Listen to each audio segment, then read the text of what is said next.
live. Good evening, Internet, and welcome to another Friday evening here at Bimji Streams, the YouTube channel that will forever be a WIP till I can finally find the bandwidth to possibly someday do a complete rebranding. I have something in mind, but I don't know when it'll ever be executed. With me here tonight on another episode of Geeks at Sea is Carol from I think Carol, I stammer a little bit, but the fact is the current proper introduction is from Otakyun, right? Yes. Okay. Hi, Jared. Say hi to everyone, And Carol. hi, everyone. All right. So for anyone who's not familiar with this segment, what we're going to be doing here tonight is I'm going to be chatting with Carol, and we're going to talk a little bit about how she started with this whole being a geek thing that all of us are kind of really sort of into, you know?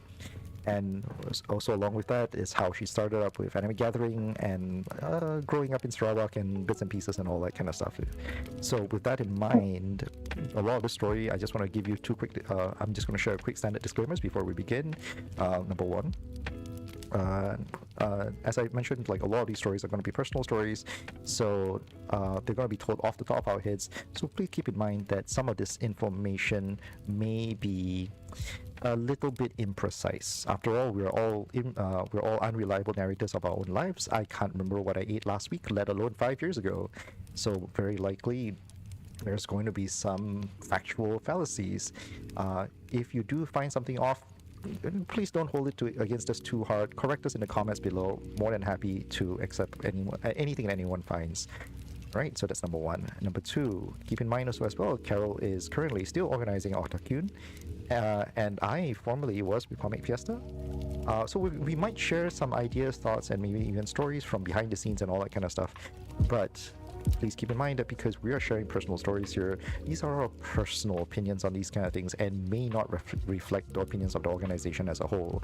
If you guys have ever worked with a team, I think everyone can sort of understand that what the team does is not necessarily a reflection of our own individual personal preferences. I'm a huge fan of Magic the Gathering, and while Magic the Gathering has shown up in Comic Fiesta, it has never been a major focus of the event, right? So just keep that in mind. So with that said, Carol, I'm sorry. Thank you for being patient with me. This is one of those kind of weird things where, because we're doing a live stream here,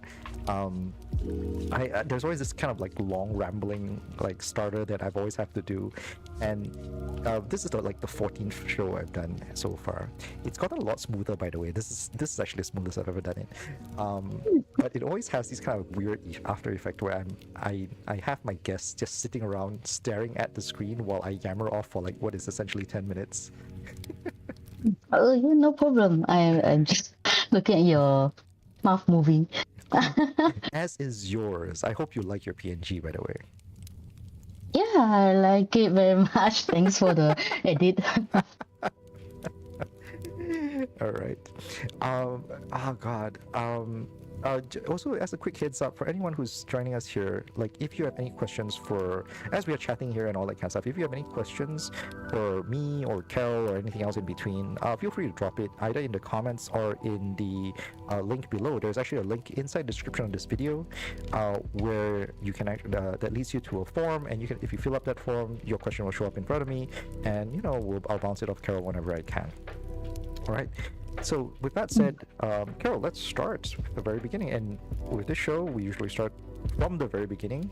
Let's talk about your first geekdom, the first geeky thing that you really got into, and how do you get introduced to it, and how do you get into it? Like, how do you indulge with it when, like, the earliest memory of it for you? For me, my first time encounter geeky stuff is watching Sailor Moon on TV. I think on TV2 or TV3 last time. Really? During my primary 3 or primary 4, around there. This is in your hometown in Sarawak, was it?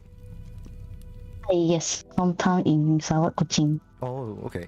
Okay, so here's I'm gonna this is gonna be the thing where I'm gonna like everyone's gonna complain about how like Peninsular Malaysia people don't know anything about Sarawak, and you're probably right, because I'm like the number one candidate, like example of that kind of thing. Like you got RTM 1 and 2 over in Kuching as well, but you got Sailor Moon. Is that the case? Yes. RTM TV1, 2, 3, and TV7 after that. Yeah. Oh, okay. So, I have to ask then, because we had the Peninsula side here, we actually had at one time, I think it was, oh shit, I can't remember the name of the channel anymore. It's like TV4, we used to call it TV4. I can't remember the name of it anymore. I can't remember what it's called, but like we had, and the thing was, TV4 was the one that I remembered, or at least some of me and the guests that I've had, like we remembered watching Sailor Moon on. But you remember it on TV1 and 2, is it? Yeah, we only have TV1, 2, 3, and TV7. And it was much later. It's like after. Yes, that was much later. Yeah. Oh, also, by the way, if anyone's wondering, the name of the TV4 off the top of my head was Metrovision, but I'm most likely wrong. Because Oh, yeah, but I really can't for the life of me remember what's the name of that POF TV the POF TV channel. yeah. It's too long already. Yeah. It's too long, also I never watch TV anymore. Do you still remember like what year that was? I think it's around 1997, 1998. 97, 98. Okay, that's oh god, Yeah. that's shit. That's, Yeah, 90s, in the 90s. that's more than like just for the record, right? That's like 25 years ago at this point. Yes. That's why I think Sailor Moon is quite old already. Yeah, quite long already. Yeah, and Yeah. actually most people don't know this, but like I think Sailor Moon and Dragon Ball is older than a lot of people on the internet nowadays. Yes, very true.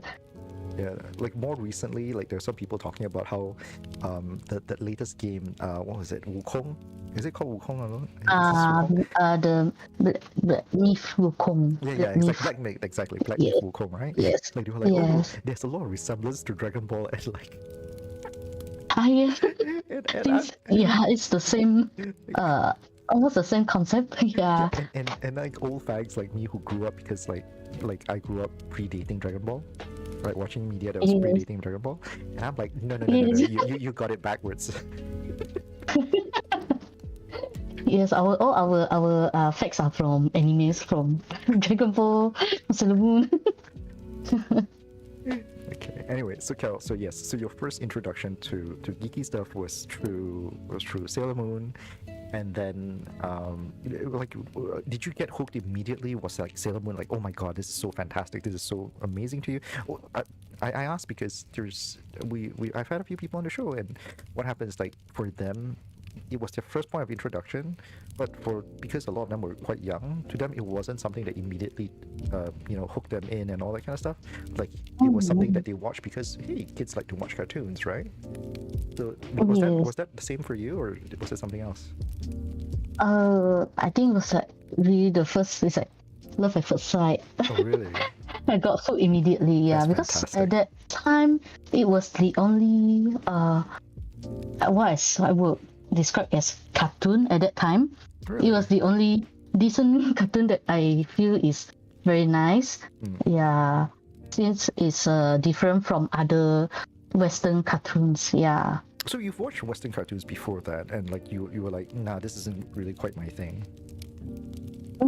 Yeah, because the style is completely different from Western type of cartoons. Right. Yeah. And then it's the first magical girls anime at that time. So yeah, I think a lot of kids at that time love Sailor Moon as well. That's great. I mean, Yeah. as a guy, it's kind of weird, It's right? No, but for guys maybe it's Dragon Ball is most likely, or Digimon yeah, at that time. correct. But that's the interesting thing, right? Like Dragon Ball was never aired in Malaysia.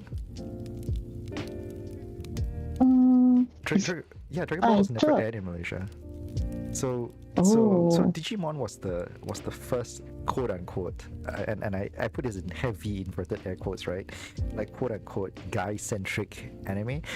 Digimon's a very poor example of a guy centric anime because I don't think it's technically a guy centric anime. Like the earliest quote unquote guy centric anime that you can strictly find of that era, because Carol, I am a little bit older, so just to share a little bit. Like I think prior to that, RTM2 and RTM1 had a bunch of even older animes. Like there was a lot of cartoons that are very guy-centric, and a lot of cartoons, even animes that were guy-centric that you can watch on RTM1 and 2 back in the day. And very specifically, the ones that I remember the most were like stuff like Speed Racer was RTM1, RTM2. I can't remember which one, but they were available on RTM1, RTM2. And then there was and then there was Kimba the White Lion in Japan. Yeah. Like I had Disney. impression, a bit of impression. Yeah, correct. So those are really early days ones, right?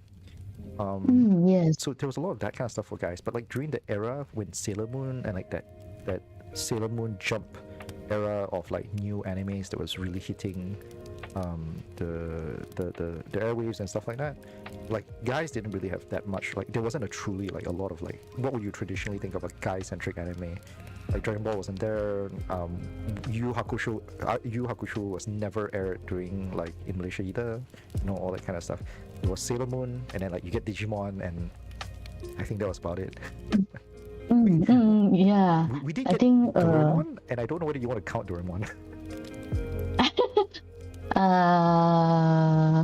If it's not dubbed, then it can count.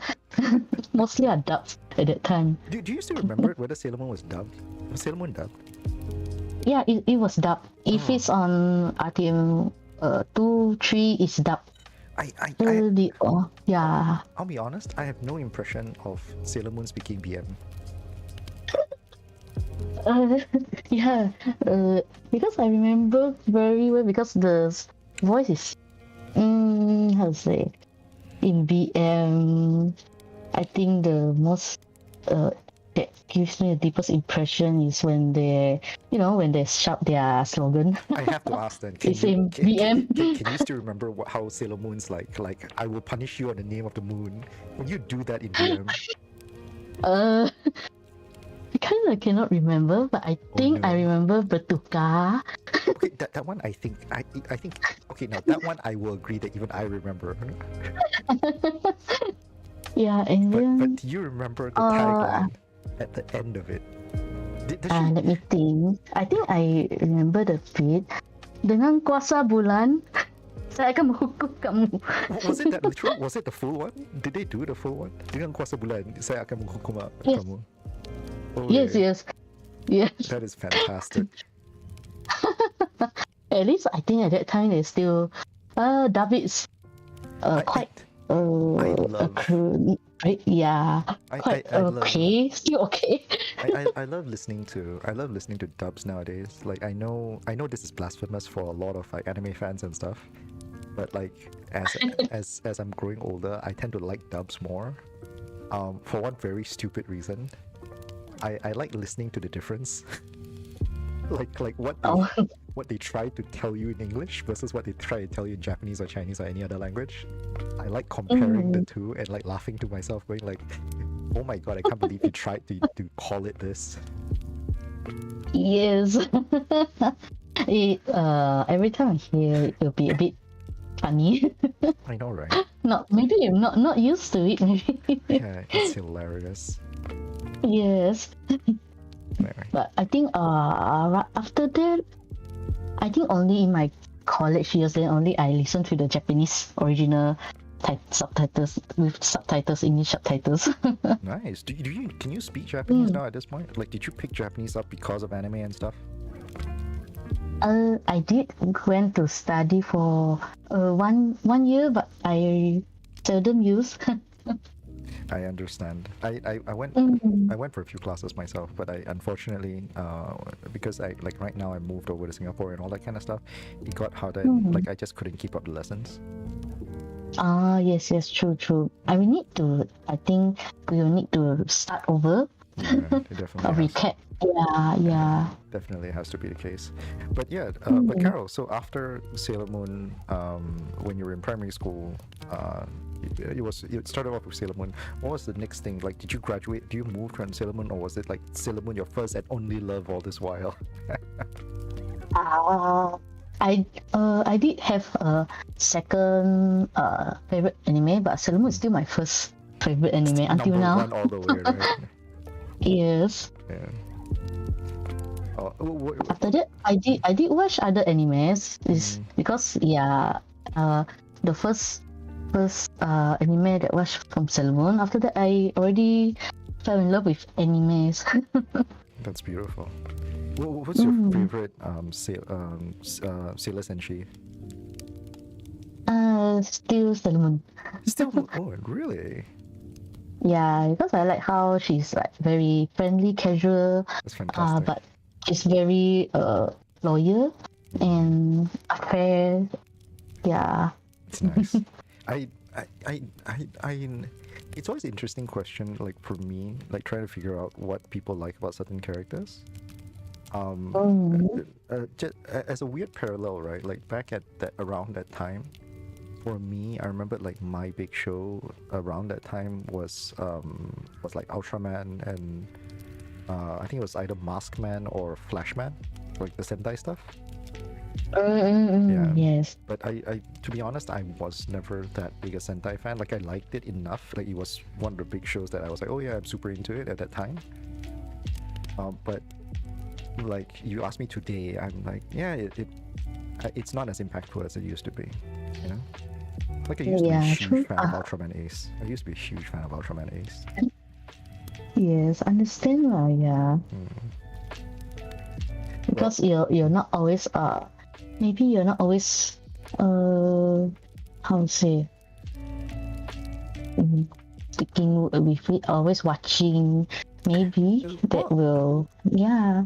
I mean, that's one way of Also, looking at it, I suppose. yeah.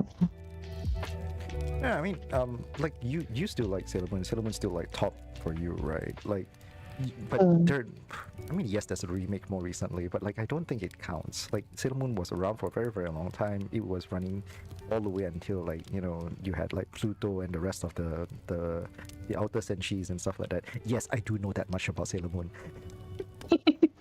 Yes, it's not the original 5, you lousy little pieces of shits. Like if you don't know about that, like holy crap. Anyway, but yes. Yeah. Like I know that much. Anyway. Very good, very good. Yes. You pass the test. Yeah. Oh god. But I personally I draw the line at a point of where like I can't remember was it I know at some point in the story, and by the way, this is just pure osmosis, like me scouring the internet and like listening to people talk about Sailor Moon and stuff like that. Like I there's at some point this storyline where I think was it Usagi or Chibi Moon that like got like traveled through time or something, and then like their bodies matured or something. I really can't remember. Like they showed up. Yeah. What was that? Okay. Do you what was the story? Do you know the story offhand? Yeah, that one is, I think it's season 3. Season 3? It was only season 3.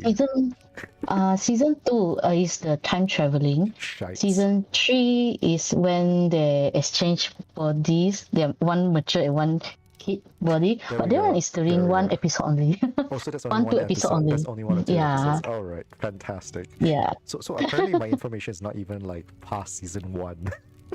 It's like yeah, there's I think there's 5 seasons and there's 200 episodes for anime lah. That's fantastic. Yes, and for anyone who's like listening to this, like I don't know, 5 years in the future, yes, we used to have animes that were like one season consists of like 40 episodes. Yes. Yes. Like nowadays one season is 20 plus 12 plus. Back in the day. Yes, back in the day. Anyway. We have currently we still have thousands. Oh, I don't think that counts. I exception's not a rule. True. So anyway, growing up with Sailor Moon and all that stuff, like how did Sailor Moon became a huge influence for you, like exploring anime stuff and things like that? I would say yes. It really influenced me. Also in my life as well a bit. Oh really? Yeah. Because when we are still young, we wish to become the character hero for our favorite character. Were you chasing after every guy that could plausibly be Tuxedo Mask? Oh no, that one not really. I just want to become like Sailor Moon. Like I during high school I did grow my hair until my waist. Wow. Yeah, Okay. I just let it grow until that long until I cannot tahan. I've had so funny story here, right? Like I've had a friend or two who were Sikhs. So they do that whole like I'm not gonna cut my hair thing. Like they either tie it up and stuff like that. And I've seen them clean the hair before, like when they undo the turban and they're like cleaning and stuff like that. And like wow, I mean first and foremost I'm balding, so that's experience I will never understand. But no, I've seen like them handle like that kind of long hair, and I can like it feels incredibly troublesome, and I mean that in the best way possible. It feels like something that is just so difficult to manage that Mm, like was it really difficult for you as well? uh, I think at that time I was used to it because I think during high school we're still growing in the growing stage, so my hair also grew quite fast and it's quite thick as well Oh at God. that time. Was it, so this was around like your is it during your secondary school? Or is this still like primary school periods for you? Secondary school, yeah. Wow. Yeah, at that time I think everyone in my class, my classmates, all they know about this. I, okay, no, I have to ask on that then if that's the case. Like, did you like, and please feel free to not like don't want to answer and all that kind of stuff because I do completely understand if this is a bit difficult. But like, did you have trouble with like your these like do people like do you have trouble trying to express yourself like, oh, I'm doing this because I'm really into Sailor Moon kind of thing, or was that something that like no one really asked and like when you were growing up and you're like, oh yeah, it's just a girl that's in my class that's really into growing her hair long? Oh, I think at that time I was quite open. I did like tell anyone that asked lah, or I think naturally it's like naturally everyone knows that I like Sailor Moon. Wow, that's really At that time, nice. yeah, my friends they all know because I did express it openly. That's really nice. Yeah, but unfortunately at that time, not very. There's seldom others that likes anime at that time, Yeah, but they are okay with my interest. Yeah. it's really interesting because actually, to be honest, now that you mention it, right, I think that's the same experience I've had. I've never really thought about it as much, by the way. But Mm, honestly, it certainly felt like it's the same experience I had. Because what happened was that even for me when I was in secondary school, right, I would mm, sketch and draw and like just fidget around with the whatever I like to do kind of thing. Um, mm, and people knew it. People openly and like really actively knew it. But yes. and everyone just generally just left me alone. Yeah. I think in our culture, luckily, fortunately, they are okay with it. Right. I Yes. I don't like I sometimes wonder a bit about it because like I don't know if the if like what some people think of like, oh, as the or as a sort of a problematic culture or however you want to look at it. Like I don't know how much of it feels like it's just very specific minorities that do it. Like I don't think maybe it's once again it's maybe it's just a Southeast Asian thing. I'm not sure, but like the bully culture that a lot of us sometimes have in our heads, I don't think that really exists as much. I'm not saying they don't exist at all. So if anyone gets affected by it, I really do feel horrible about it. But like there's most of the people I've ever spoken to never really experienced that, which I think is a great thing. I'm just saying that it's kind of like I don't know whether the impression is disproportionate. Mm, yeah, but I'm also not sure. But at that time, yeah, actually, I think I'm not sure about others whether they have experienced it. But yeah, I think there are some that because some they cannot express themselves Yeah. well. Those are the ones that easily got involved in in cases.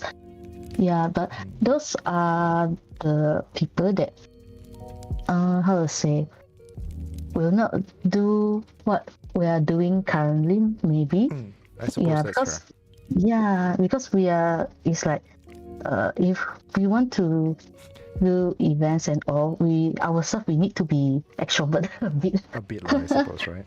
Yeah, something like that lah. Yeah. I think so. Alexander, who's been commenting in the comments for a bit, thank you very much for dropping as much chat as you have.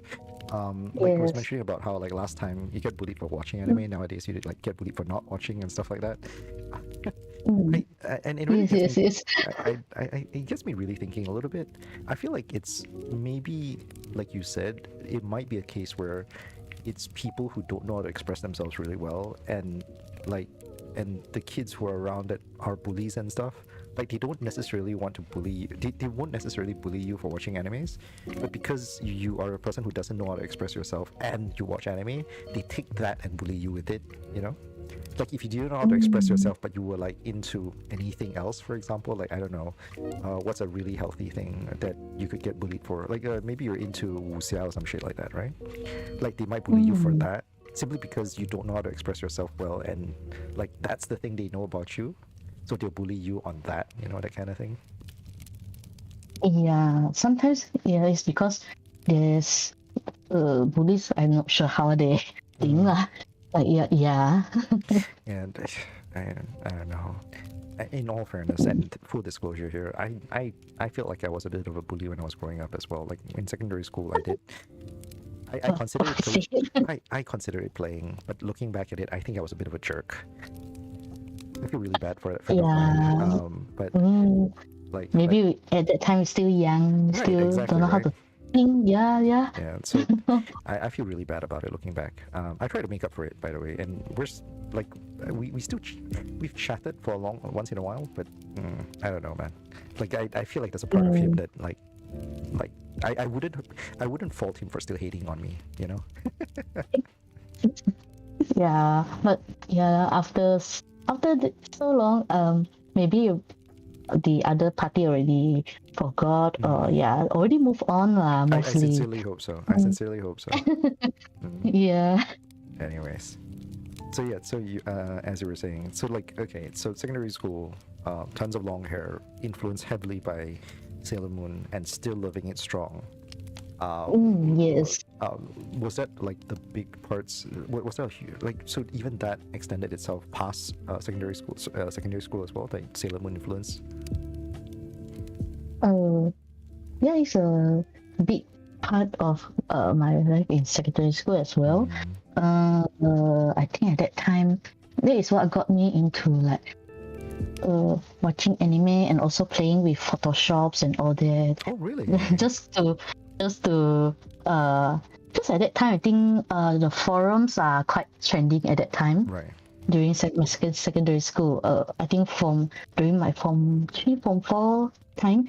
So there's a forum site that has a function that features that you can download all the anime characters to design your own wallpapers. Yeah, those are. Then at that time I think it's kind of my interest as well lah, to just design and also like play with the Photoshop things for the Sailor Moon character, the PNG character. Yeah. Full disclosure, for like if any for some weird reasons Shueisha ever like listens to this podcast, like yes, unfortunately because of like the lack of official support in this region, there is a 99% chance that Carol and I engaged in some level of piracy. Oh yes.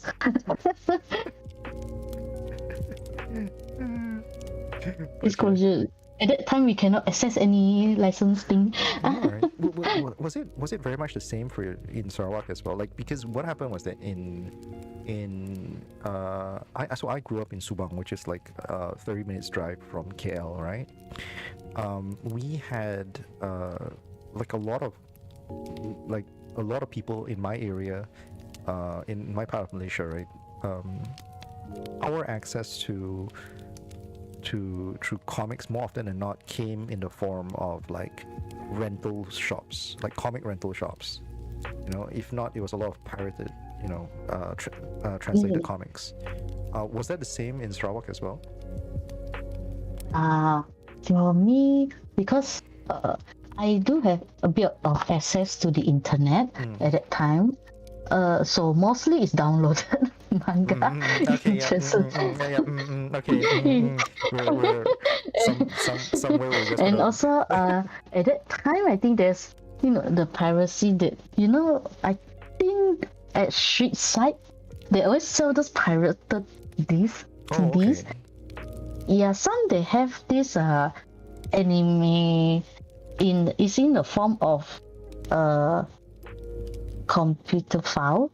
Anime videos file. Right. In a disc, it's like just CD write in onto it, Did you but it's in the form of digital Right. files. did you have did you, like what, do they burn the CD for you in front of you, or It's like it's already ready burned inside, and they even have a cover of the anime. right? So Yeah, so yeah, so I think I like, for me, I went through the same era with you in that regards, where all of us sort of went through that pirated VCD era. yes. So in Peninsula, right, a lot of it at one time was mostly like they would only come and do it in the middle of the night, and they either that or they do it during Pasmalams. Yeah, it In was mostly Americas. at the all the kopitiams beside. Then Right. they will just set up a store beside that kopitiam. Right. So in Sarawak, they had it next to the kopitiam. Like, there wasn't a pasamalam thing. It was just a kopitiam thing already on its own. Is it? Yes, like the kopitiam, and then beside you see like one or two stores. They just put the CDs, VCDs all on the table or on the floor. But for anime ones, they sometimes I can find it in like IT buildings. From here for Kuching is in Sabakas. It's like it's like Loyat a bit lah. It's a bit like Loyat. Oh. Yeah. And then so you can flip through the CDs. Right. There's all the animes. Which anime that you want to buy, you can buy it for 10 plus ringgit, 12 ringgit. All the full Was it always episode that animes are expensive? inside. But was it so expensive? Like, how much? Wait. You just said $10 for like one CD, right? Like 10 ringgit for one CD, right? Yeah, they burn the files inside. It's not the video CD, it's just Yeah. really the CDRW. Oh, okay. You just put in the files itself. Yeah. Right? Pardon? It's just so basically you put it into your PC, and then like you would have to still play the files individually inside from the CD itself. Yes. Oh, okay. So It's here's just an like interesting. our current, like you download all Right. the But okay, anime. Yeah. so here's an interesting thing. Now, here's an interesting comparison. It's actually different for Peninsula, at least from my experiences. Now, I can't speak for anybody else. This is my personal experiences.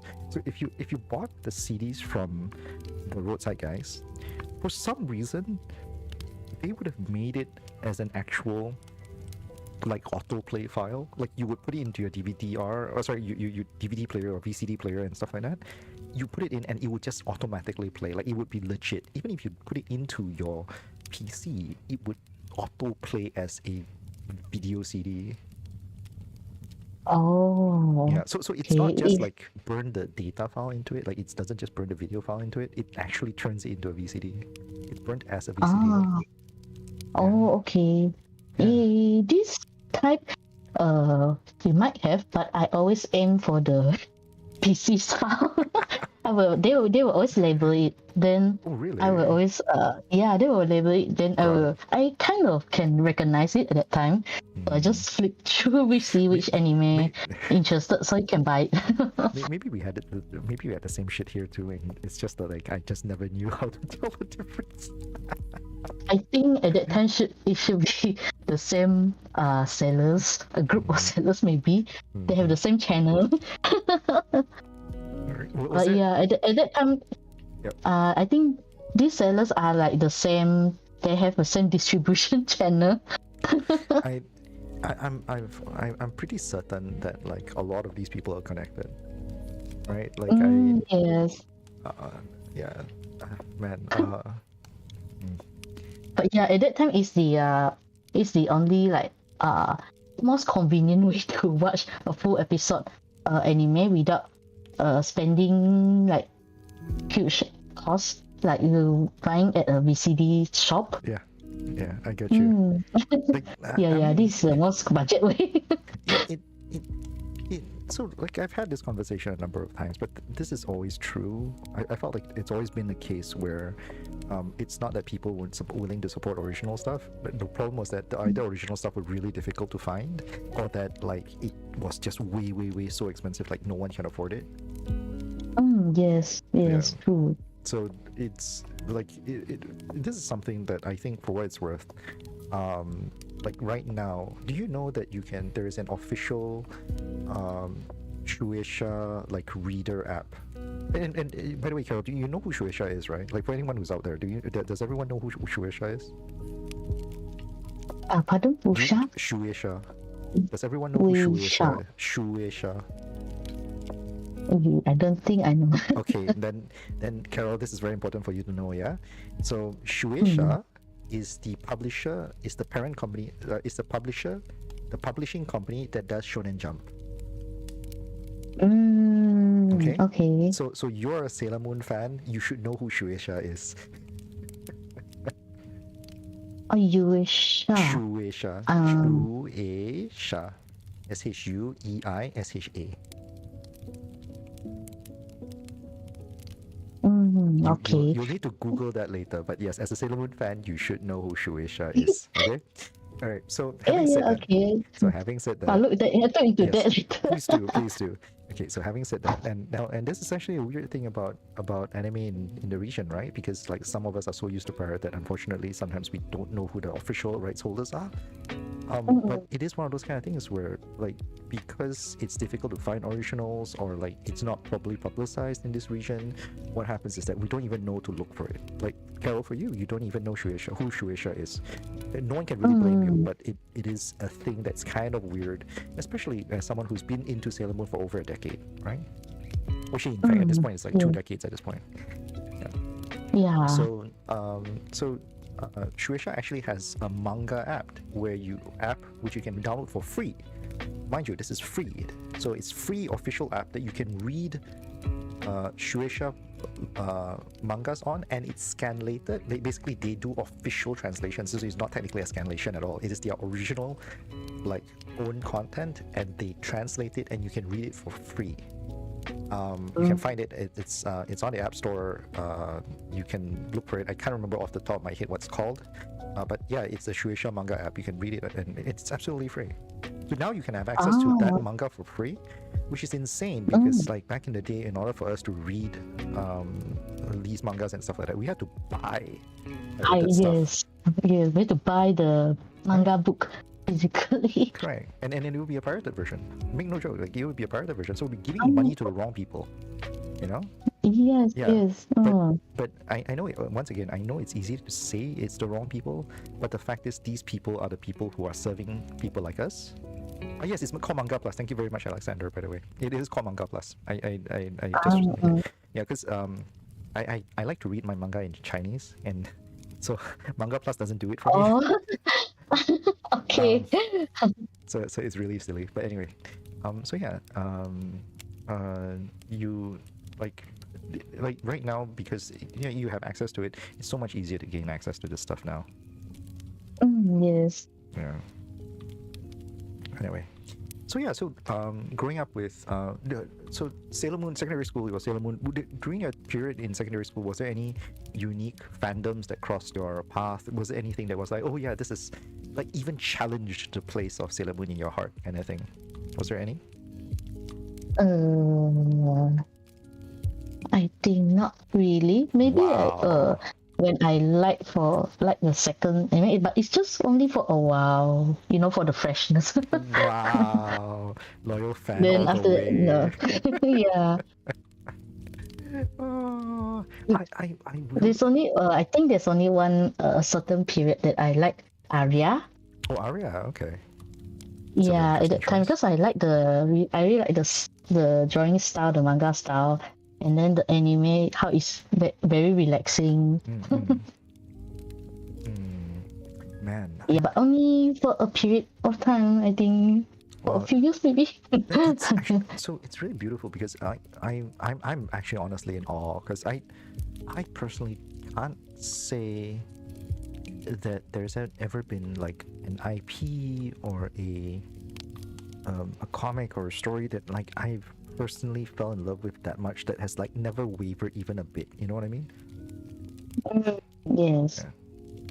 Yeah. It's really amazing. It's very impressive.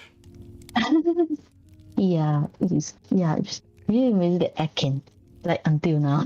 It's fantastic. It's amazing. Yes. Yeah.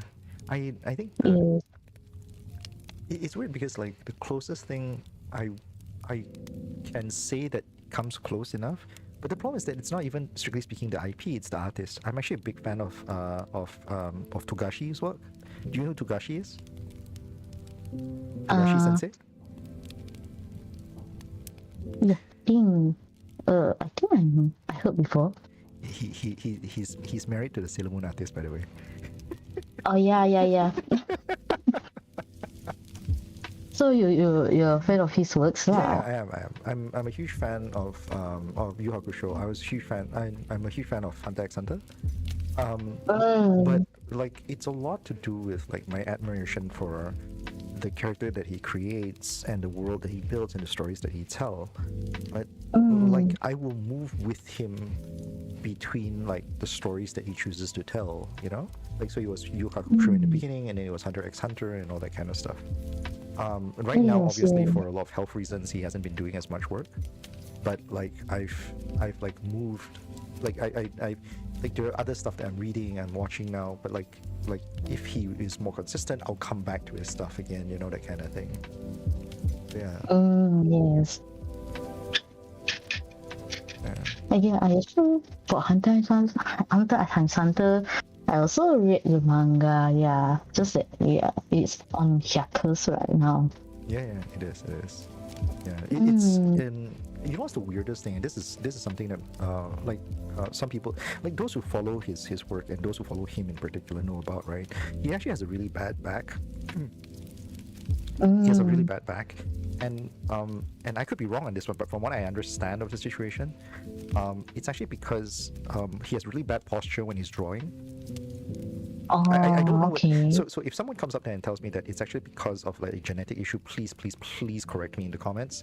But like from what I know of it, it's because like when he gets to working, he sort of stresses his body in the wrong way, and then it just puts a lot of stress onto his back, and over time it's just got bad enough that it's just that bad.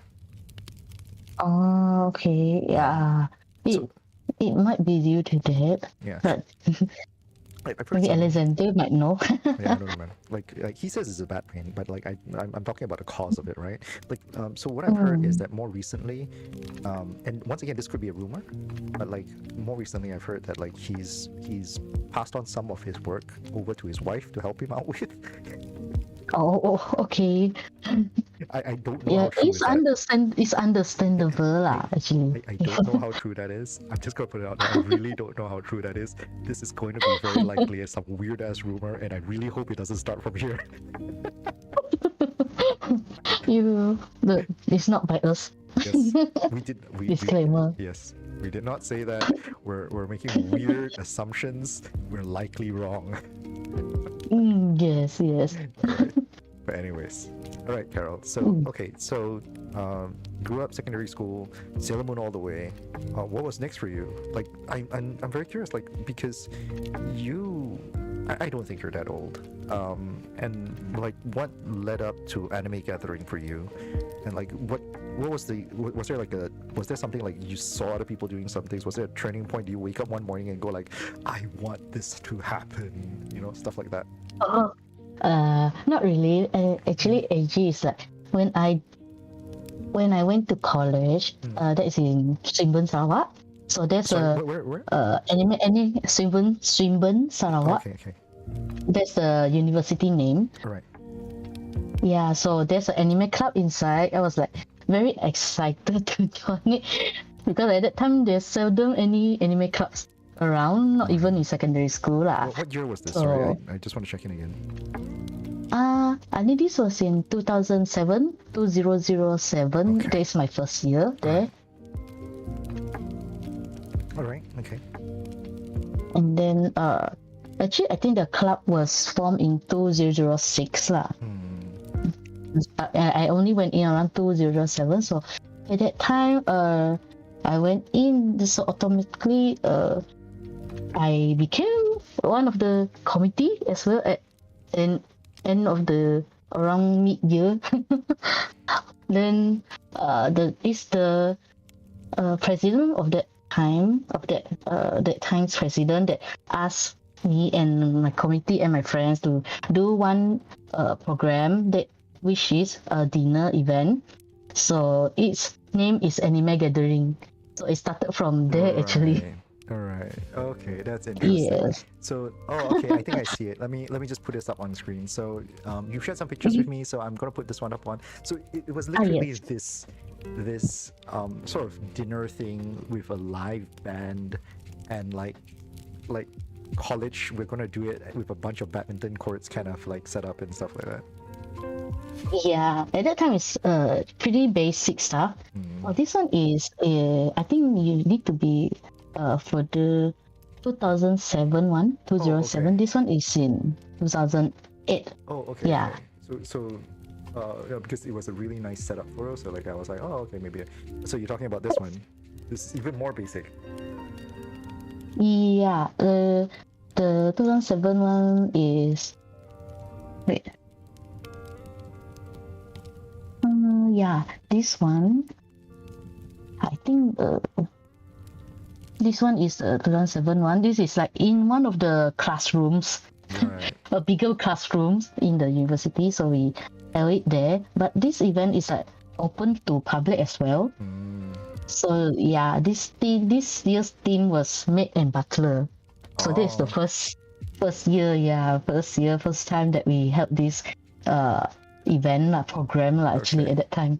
Okay, so It was supposed to be just a basic dinner with some activities. right. So since you brought up the theme, and very specifically because you shared this photo with me, so I'm gonna pull this photo up, all right? Because Carol shared with me this photo, and I think I would be doing her a disservice if I did not put this up on screen, because it is a fairly nice photo. I'll put it out there that it's a fairly nice photo.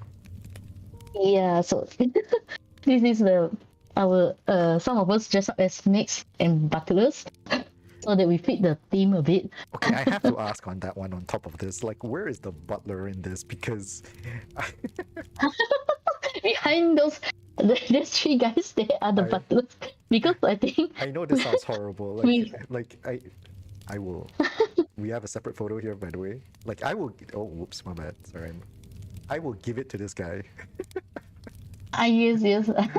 That is our president at that time. Living up to the title, I see. Good for him.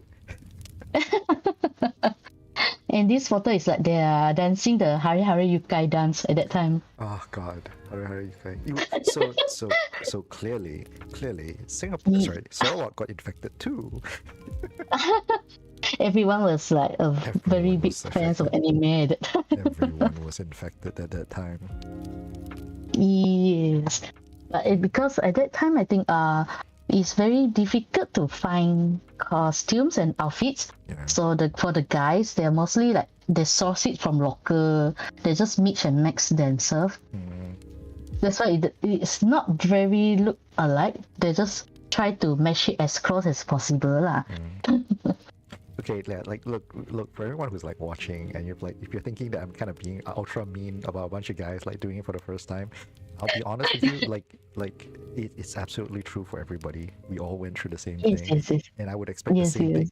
I would expect the same shit slinging on me too. Because let's be fair to everyone here. We've all done stupid, silly shit. Yes, it's okay. It's Exactly. a good memory. Exactly, right? Yeah. Yes. Yeah. We'll see a really silly photo of me later as well. Like, I'm not gonna be shy about it because it's actually in the album too. But let's continue with the story for now, shall we? So Yes. So all right. So we have like the 2007 situation. So we've got the 2007. We've got we've roughly seen 2008 picture as well. How was the initial reception in like for Anime Gathering? Was it like better than you expected? Was it exactly as you expected? How was it? Because you mentioned that it was open for the public, right? Yes. Yeah. So, Well, not really exactly as expected. There are actually not. I think by that time it's not full, but it's still okay. It's all our. It's like people that we know that we like anime. That is good enough, lah. So it wasn't like overfilled, but at the same time, it wasn't like, oh no, it's healthy amount of people kind of thing. Yes. It's not overcrowded. Yeah, it's comfortable. Cal, I want to ask on this note, right? Like, for you at this point in Sarawak, was it easy for you to find like anime related like merchandise or media and things like that? Because you mentioned just now, I forgot to ask about this because like you were talking about just now, like you would consume a lot of anime through like these VCD sellers and all that kind of stuff, right? Like, Yes. what about books or printed material or even merchandise? Was it easy to find that stuff in Sarawak? Uh, for books or printed materials is really not easy to find at that time. I seldom saw any printed mangas lah for in my area here. And but for like VCDs, DVDs, there are some because at that time we have VCD shops here, so those are available. Just that it's not a lot of animes lah. Well, and what about what about like things like merchandise itself? Like merchandise was just completely not even a thing, is it? Merchandise, I think there are some, just that I'm not sure whether they're bootlegs. Oh yeah, I mean that's like look, a lot of the early merchandise in Malaysia, like was bootleg, like they're all bootlegs. So around the early 2000s, like the early 2000s, odds are if you bought merchandise, odds are they're probably bootleg, probably. Yes, You know? yes. But yeah, so yeah, in KL obviously we had like oh shit, I suddenly can't remember that place's name. It wasn't Lao Yat actually. So it was this place that it was this place that was off Animes shops. off Petaling Street actually. So if you ever go to KL, right, and you go onto Petaling Street, which is one of the big landmarks in Kuala Lumpur, and it's right next to Pudu Station. So if you take a bus to KL, it was one of the big stops in Kuala Lumpur. So at one of the ends of Petaling Street, there's this really old building where they actually have a bunch of shops on the lower floor, like it's a basement floor kind of thing. It's not Suwang Wang, by the way, because Suwang Wang is a different building and it's right next to Lao Yat. It's not that group of buildings. This one is very specifically the tail end of Petaling Street, and what they did was they had this basement where there was a lot of anime stuff. In fact, if you just walk down the stairs, the first thing you would see is this shop selling a bunch of like these kind of bootleg keychains and stuff like that. And like those really small little figurines and stuff, like they feel like they're gacha toys and stuff like that, like the ones that you see in traditional Japan gacha machines. So you see a bunch of those kind of things, and it was literally the first thing you see when you walk into that space. So I'm still very sure that like it's all bootlegs, because they also had a whole bunch of like CDs, DVDs, and all that kind of stuff. They have audio CDs. My first audio CD for some anime stuff was also from there. It's actually a Yu-Gi-Oh anime audio CD. So yeah, I was like hadn't played my car for a very long time. But yeah, okay. but we had those kind of places. Sungai Wang, Lao Yat, everyone knows about those two places. Those are very, very common places. Like everyone would talk about that one. But for those who are truly in KL, like you know, it's not just Sungai Wang, it's not just Lao Yat. It's that underground building that I really cannot remember the name of it right now. Like It's underground. I literally have a friend of mine who was on this show. She was one of the first few people that was on this show with me, and we were talking about how CF started, right? Comic Fiesta started, and it was actually in a meeting near that building, because what happened was that like they actually met at a McDonald's at the end of Petaling Street, and that McDonald's no longer exists, by the way. Right now it's taken up by Nando's, I think. Okay. Yeah. So that used to be there, and like that's where Comic Fiesta like was first discussed by the founders and the original organizers and stuff. Okay. So yeah, a little bit of interesting history there, but near the area. Yeah, and so why they gathered there was actually because they also got used to gathering, like, oh yeah, hey, we would go across the road and we would just go buy a bunch of bootleg anime shit. Yes, it's not often it's all bootleg that we didn't know. yeah. I mean, like most of us didn't know. We were kids, man. I know it sounds horrible, but we're a bunch of kids. Yeah, but it's valuable to us at that time. It is. We saw the merchandises. Oh, we want to buy and we want to collect it, right? Reminder, like there wasn't an option. There's no way. we didn't know how to access originals, and everything else was, like, even if we could, it was like so expensive. Yes, There's no true. way on earth we could afford it back then. But then I also collect a lot of Sailor Moon stickers. Back then there's a lot of sometimes there's a lot of shops selling it. So I collect until I have around 5-6 sticker albums. It's all Sailor Moon. Fantastic. But I think it's probably mostly bootlegs. But it's still valuable as my collectibles. So I want to wrap up the bootleg discussion a little bit, but like as an interesting point, I've known some people who are official rights holders, kind of thing, like people who are actually engaged in like proper licensing and stuff. They've come around to actually like some form of bootlegging, because some of the bootlegs are so dumb, like it's come around into becoming parody, like some really ugly shit that goes like, oh my god, what the hell is this kind of stuff? You know what I mean? Oh yes. Like it becomes a joke on its own. Like it's so ridiculously ugly, it's so ridiculously stupid that it's actually funny. Yes, true. Yeah, like I've known some license holders, like they actually genuinely like obviously this is obvious stuff that they'll do in private only, right? But they'll genuinely look at it and just laugh because it's fun. It's genuinely funny to them. It's like, oh my god, how did you get away with this shit? Yes, true. It's I think it's quite a bit common. Sometimes they really don't know how to imitate. The magicians. I mean, I think at some level it's just like you even if even if you're a proper license holder, right? At some point it's so dumb that you really don't know how else to react to it. Yes. You know, like you yeah. Like it's one thing when you're angry, but it's like, oh my god, this is so dumb, right? Yes. It's like it's not even pretty. Yeah, exactly. Why would anyone pay for this shit? Yes. I think maybe the first timers, maybe. Yeah, maybe, man. Maybe. Yeah. It's But nowadays, I think most fans they know which is fake, which is real, lah. I feel like the only way you're gonna make money off like doing that kind of shit nowadays is like when you have situations where you have well-meaning relatives who are trying to buy stuff that you like. So it's like that whole like, oh, like, mom, buy me the Sailor Moon figure. Then your mom goes like, oh, we have Sailor Moon at home. Yes. You know? It's like, oh, we have Sailor Moon at home. It's like, what? What? Oh.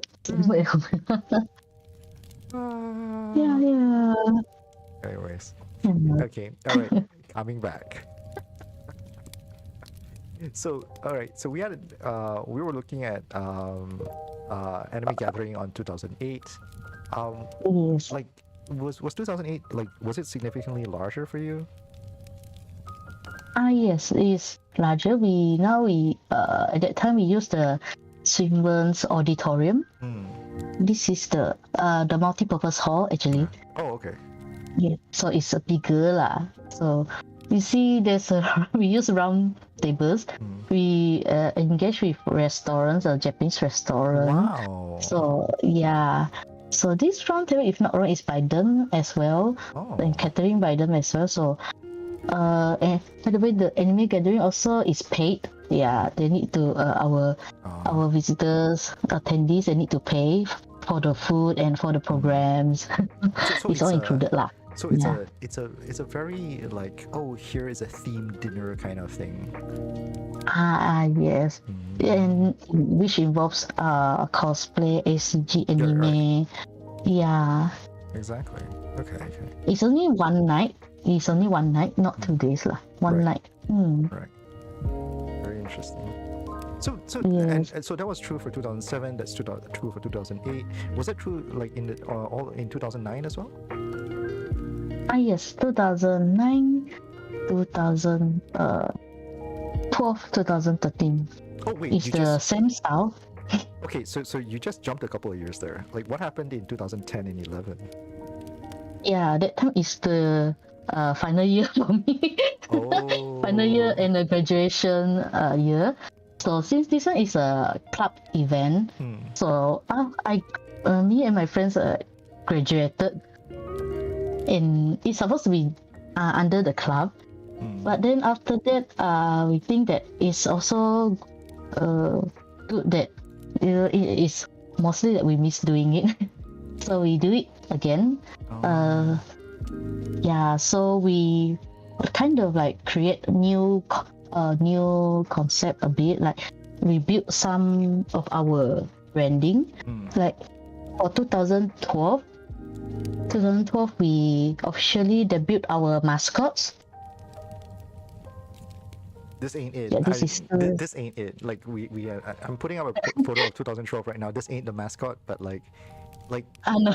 like, but so just to check, like basically when you guys were doing it in basically 2010, 2011, because you and the organizing committee was graduating, like you were focusing on your studies and all that stuff, like that's why there was no anime gathering, like as a result.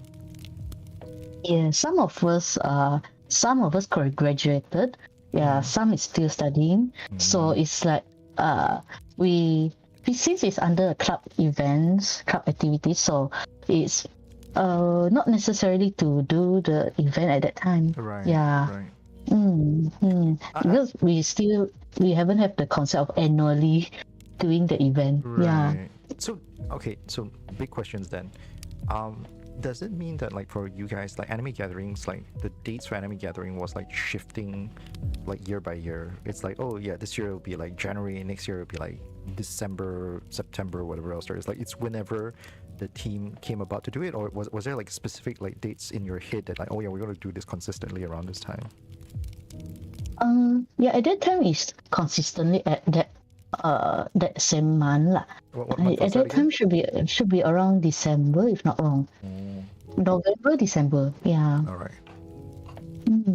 That slowly we did adjust a bit after the years after lah. Can I ask also as well, like because you mentioned like there's 2 years that you didn't do an event. How was the event scene in Sarawak during that time? Like, did you like was there any event that came out during this time when you guys were running anime gathering and all that kind of stuff? Like, did any other event go like, oh hey, this is kind of cool, we kind of want to do this too? Oh, they're not doing it this year, I guess we'll do it, that kind of thing. Did that happen in Sarawak? I think during that time, I think there's one event.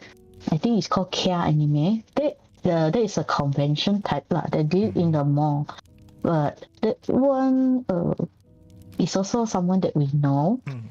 So, but they only I think did it for 1-2 years. After that, yeah, they disbanded. What years were that?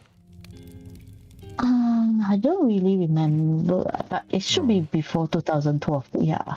Okay, so basically they really did backfill the gap that you left behind, if that's the case, from what it sounds like.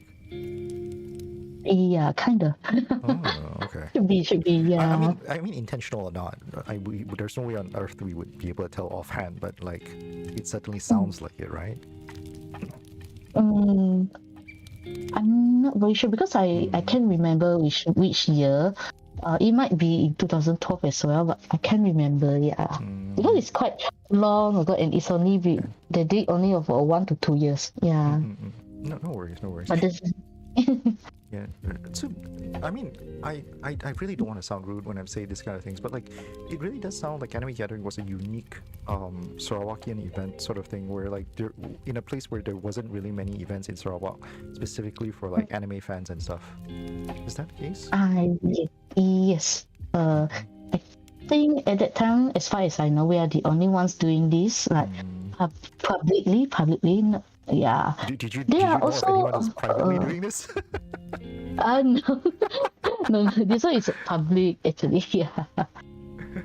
I'm sorry because if I sound like I'm teasing you too much on this, but yeah, because I don't think in Sweden alone we have enough anime fans. Understood. Like, okay, so yeah. it's funny because like so once again, I've done this show for a while, and because I live in KL, and there's a lot of because KL's a pretty dense and high density area, right? So like there's a lot more people around. By 2012, it would have been like 10 years of Comic Fiesta already by that point. And yeah, and because Comic Fiesta started in 2002, right? So by that point, Yes. yeah. So by that point, we had seen not only like other events, like copycat events, so to speak. By the way, I make that sound really bad. It's not. It's not. I don't mean it that way, right? Like it's just events that were inspired by Comic Fiesta and go like, hey, that looks kind of cool. I just kind of want to do that, that kind of thing. Some of these obviously are like cash grabs and stuff like that. I don't mean to speak ill of it. It's like, hey, whatever, But there were a lot of people that were looking at Comic Fiesta and saying like, oh, hey, that looks like something we can do too, or that looks like something we can try, So Yeah. Sometimes they just want their own activities. Right, exactly. So we had like college events that showed up, GACC in particular, was like I think in 2006 or something. Like my memory is really really bad. I had a segment on this, and if Ido is listening, I'm gonna get scolded, by the way. Yeah, but yeah, like early years, like by 2012 we had a pretty sort of active scene where almost every quarter there would be like one sort of tentpole event. Tentpole is a bit of a bit too generous a term, but like there was at least some notable events that was done once every quarter or so, Yes. I think massive asterisk once again. My memory is really really full because like 2012. It's like, oh, okay, between 2012 and 2015, it's around that time. Anyway. Okay. This is like when the time is starting to boom. Correct. When this trend is starting to boom. Yeah. Correct. Actually, at that time, I think in Kuching, Sarawak, there's also other anime clubs in other universities. Right. They did their own activities as well. So sometimes we also we also like go to join them to support them. It's like nice. at that time this community is still united lah. Yeah, it's like we help you, you help me. We go to your event, support you, something like that. Yeah. It sounds like everyone's in a civil war right now. Well, if you know, you know. Oh God damn it! What happened to the good old peaceful days? Yes, it's just last time it's like because we don't have well, the community is not big, so it's like everyone is valuable. Oh God. It's a valuable friends with everyone. Yeah. I mean, I don't want to paint it like as though like the scene in Malaysia is like absolute trash, or like just nothing but toxic fans and shit like that. But like, I get it that like sometimes things are just not so friendly. In a way, yes. God, man. Okay, I'm very curious, but like I'll leave it to you to like see how comfortable you are about like disclosing drama as you tell as we continue the story. Yeah, that one. Yeah, we will continue. This one is for a bit later because it's quite recent years. Oh no. Okay, we'll get there, I suppose. All right, so all right. So 2012, you guys came back and you said, okay, hey, we're gonna bring this back. So in 2012, like, was it like what was the general idea to like restart anime gathering like the way you guys did it back before that? Oh, sorry, I just realized I actually put up a photo of 2013. But like, was 2012 like the years that you guys did more or less the same thing, where it's like, oh yeah, it's gonna be a dinner, it's gonna be like you come in, it's gonna be a theme night kind of thing. Was that like sort of the goal that you guys started off with when you guys came back? Yeah, it's actually a dinner, still a dinner thing, and then at that time we have performers, a bit upgraded type of dinner style. Yeah. Then I think 2012, this one, yeah, we have a bit of booth as well. We started to accept booth tenants, like just for one night there.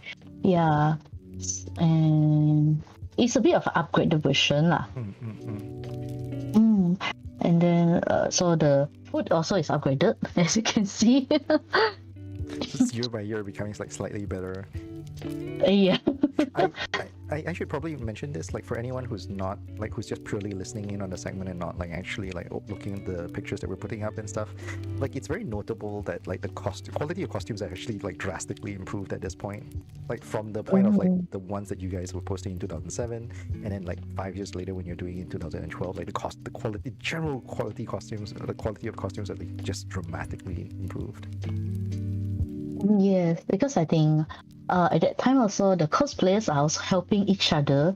Yeah, like if I don't know, then the other person will teach them. Yeah, how to improve, how to craft their props, do their hairs, the wigs, and the costume. Most of the costume, I think mostly is tailored at that time. It's very hard to get it online because at that time there's not much choices online. So a lot is tailored by their own. Done by their own DIY mostly. So I think the cosplay community also grew at that time. Do you know how to sew? Did you learn how to sew for, like, cosplaying and stuff like that, just to make your own dresses and things? Oh, for me, no, not really. Mostly, I just find a tailor to help me. It's okay. I do sew a bit of my props. Like I did cosplay Salmon for the brooch. I do my own sewing of that prop. It's a kind of pillow type, but it's sewed. I'm sorry, I'm nodding, and I'm very much listening. I was just looking to see whether you had any, you slipped in any photos for me that I could use, but the short answer is no. Oh, not really. It's it's quite long ago already. Yeah. Okay. Somebody's gonna dig it up. Yeah. Somebody's gonna dig it up. You can just if anyone interested can just dig up from my personal Facebook album. I have an album named Craft. Is it Craft? Don't Crafts encourage them, and man. Props. Don't encourage them, man. Like, the last thing you want is, like, some guy, like, 10 years down the line trying to dig up your personal. It's okay. Those are put for display, so it's public. Anyways, all right. Carol, Yes. so from 2012, you guys came back, tried to pulled off an upgrade on the old concept. Was 2013 more or less the same idea? Like, Yes, 2013 is the same idea as well. Just that we have this band. This band, the vocalist is from local Kuching, but the other band member is from KL. This band is called Mystical Mirage. I think you might know them. Yep. Believe it or not, at one point, one of my favorite local bands that does cover for anime stuff. Yes, they are one of the oldest bands that I know lah. Really? Yeah. Since 2012, 2013, they have their own band at that time. They also create their own. They also create their own music. Yeah, and I think it was in Spotify at that time. But yeah, I shouldn't be so proud of this, but I am. You're holding the CF ticket, right? Was that what it is? Oh yeah, I think it was. So for, like, those who are curious, like, Carol and I, we met, like, because what happened was Carol reached out to Comic Fiesta at the time asking, hey, would you guys like to, drop by and stuff. And I think at the time, I can't remember who was the one who was liaising with you guys, but like initially, like, the arrangement was worked up, and then I was like, okay, yeah, I'm just gonna go, kind of thing. So I went there with one of the volunteers at the time, Vincent, and both of us showed up. I was just there doing an introduction to everyone, stuff.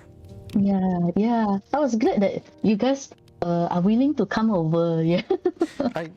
Because it's really across the sea. Yeah, and like, in all fairness, I'm really grateful that you actually invited us over, because like for a lot of people who don't know, like, I've never been to Sarawak. It was the first and only time I've ever been to Sarawak. Oh, okay. Yeah. So I'm very happy that I've done it.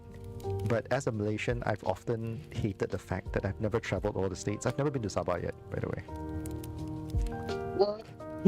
It might be a bit further away, but you should visit. It's right. quite nice there. Yeah. It's very beautiful. Their scenery over there. My dream, like my ideal case, and I know this sounds like it's really silly because it should be easier than this sounds, right? Like, but my dream is to actually like visit Mount Kinabalu, like just go up all the way to the top and come back down.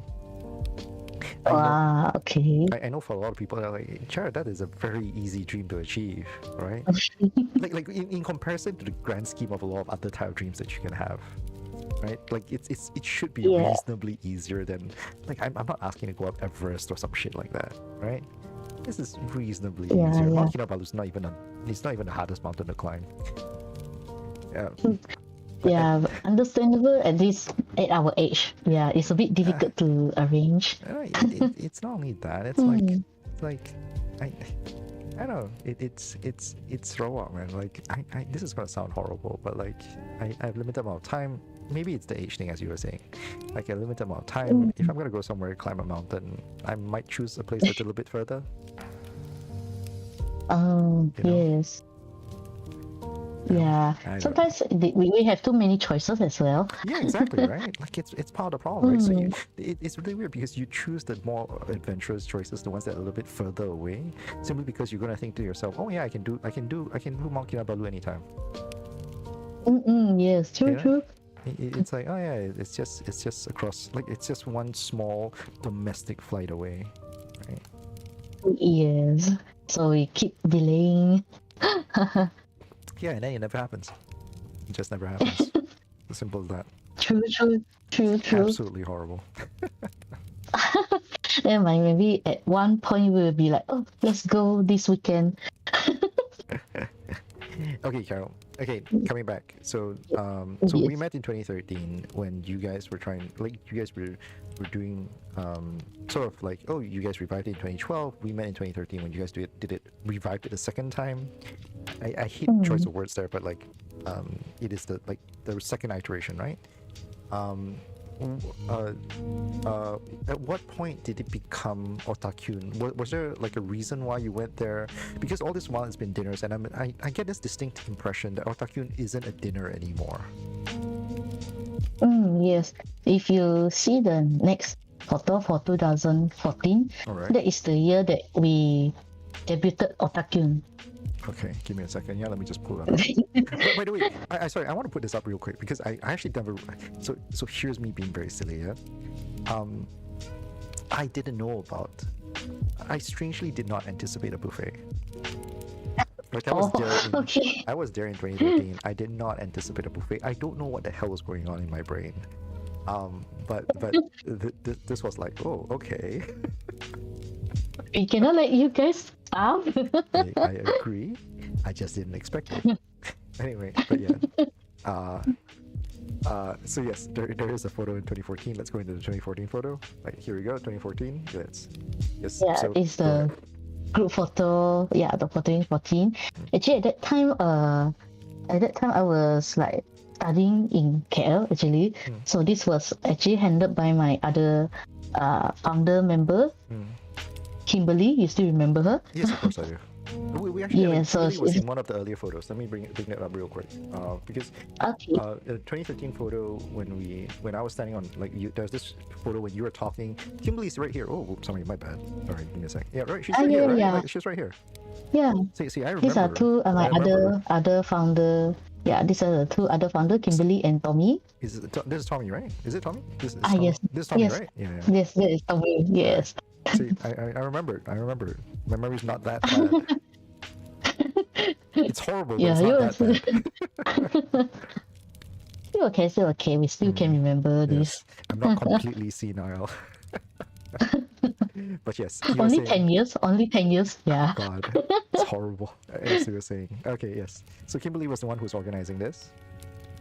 Yeah, so because some of our committee members, we were discussing that since the community, they are demanding for like more than one day, and because the dinner for them is like too short. So we decided to do a 2-day convention. So this is the first Otakyun. So it became a reality, something like this. we also invited a guest for the first time. That time we invited Onis Oh, okay. and Cappy at that time. Oh, you from guys got KL. Cappy. All right. Yeah. No. I know Cappy. I just. Yeah. Yeah. Are they in this photo? I don't think they're in this photo. In this photo?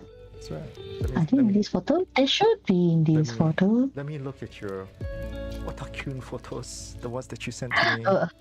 Oh, but there's no 2014 photos. Okay, no. Too bad. Too bad. Yeah, but anyways, but yeah, like so that was the first year of Otakyun, and it's all because of like the Sarawak community really wanted a 2-day event. Yes, because they thought that AG is too short, just one night. So they hope for a 2-day convention type of event. Because at that time we don't have other conventions, SCG convention as well. Oh, okay. So there was actually but even by 2014, there wasn't anything like a full event in Sarawak at that point, like a full normal convention. I say normal as though it's a thing that is like all over the place. It's not. But like there wasn't a full like ACG convention style 2-day event for fans to gather and stuff like that. Yes. Where was this? Yeah. Where was this photo taken? Where was this held?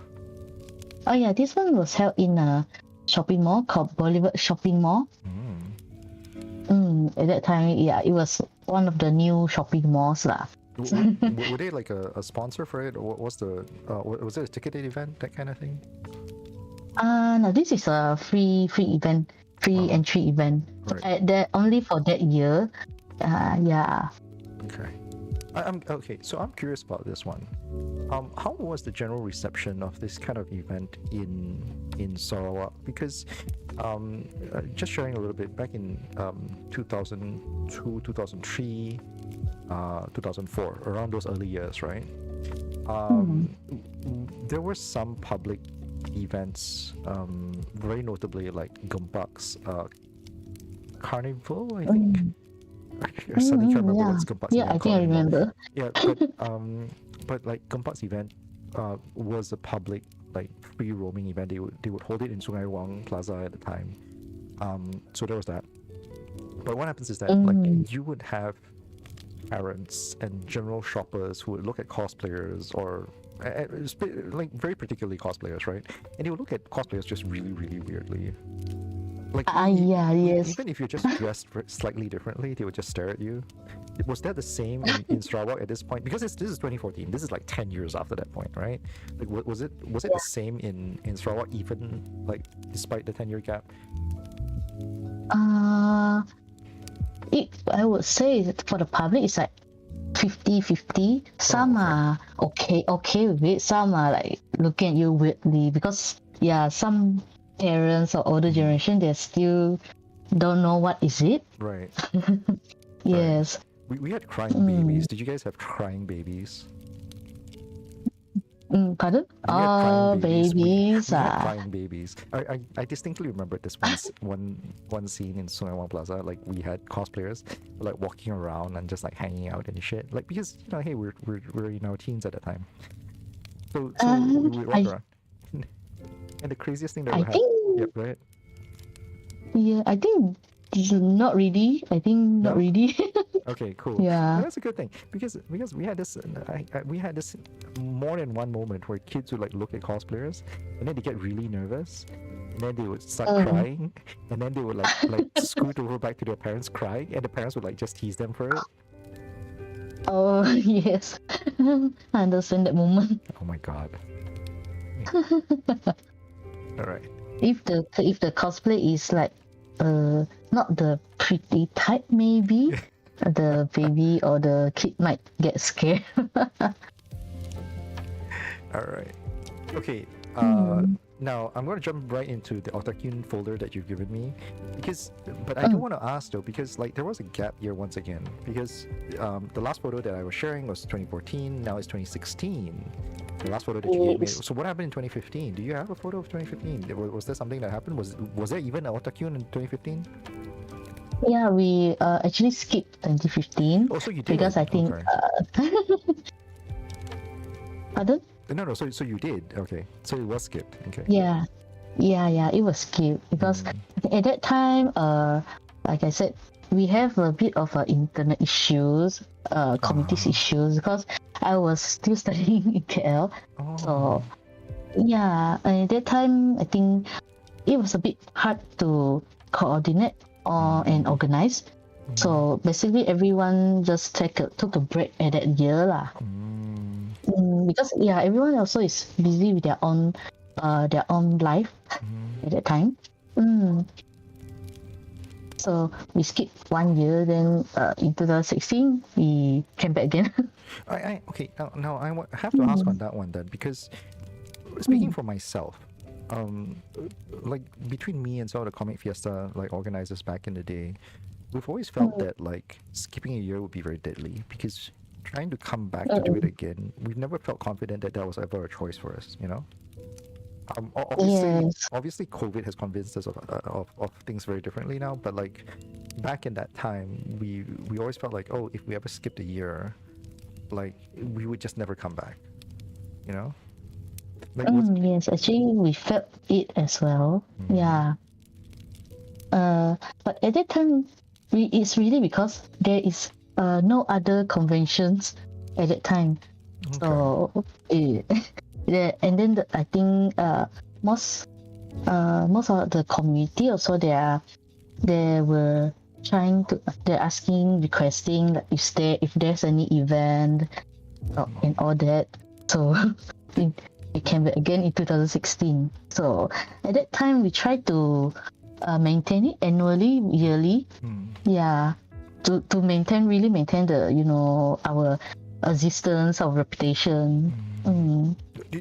Was it because of the feedback that you were getting from the public, or was it like a personal sense of responsibility? I'm not sure, like what brought you guys back.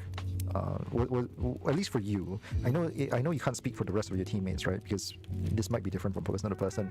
But at least for you, was there a particular thing that like said, I want to come back and do this again, like especially when back in 2016? Actually, it's more of like after we stopped in 2015. Actually, because we are trying to decide whether we want to continue or we move on with our own lives at that time. Yes. Then after that, it's like we feel quite empty. After that, it's a bit like you say, the personal responsibility and the feedback from the community. Yeah, we feel like we're happy doing this, organizing the events. So if we stop organizing, it's like there's something missing. We miss being with everyone and creating this kind of platform for the community as well. Yeah, something like that. Understood. Because it's like we've been doing it for quite a while every year, and when you suddenly stop, it's like there's something missing because you're not used to not doing anything for any event. So it's something like that. So we feel like we want to work harder when we come back again in 2016, and we try to maintain it every year. So yeah, because all this at the time it was all voluntary, and we all need to work our day jobs as well. Of course. So I've been putting up like the photos from like 2016 to 2019 gradually over on screen and stuff like that. There's obviously a gap in 2020, 2021 for obvious reasons.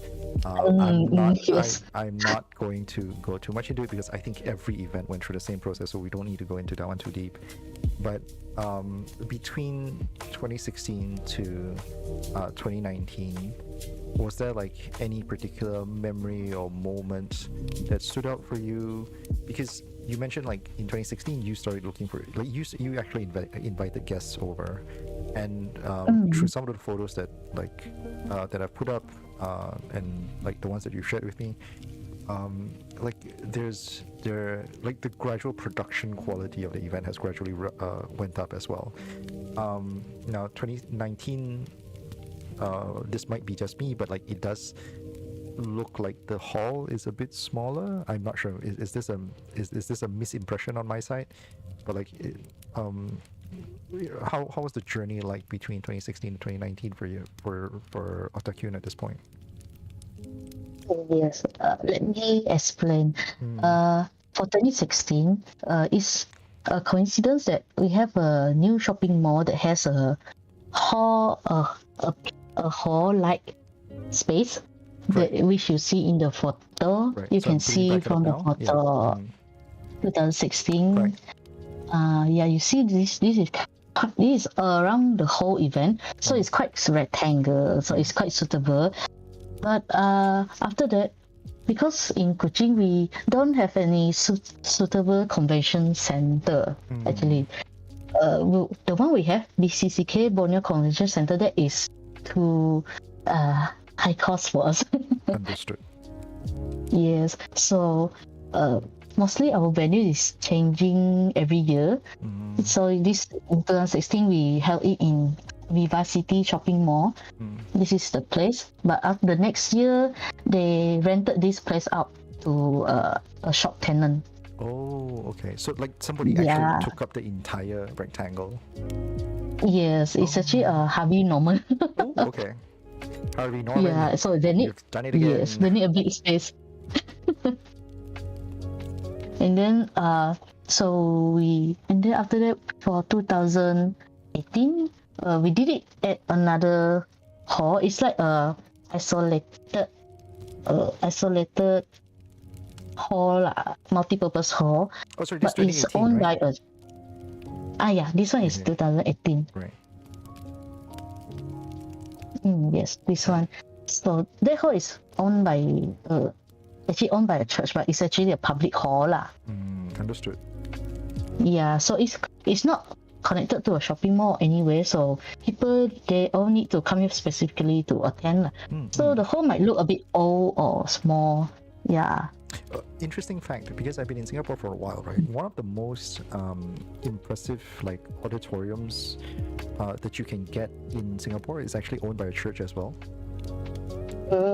Yes. Sometimes they do use they need their hall to hold the mass and stuff, process.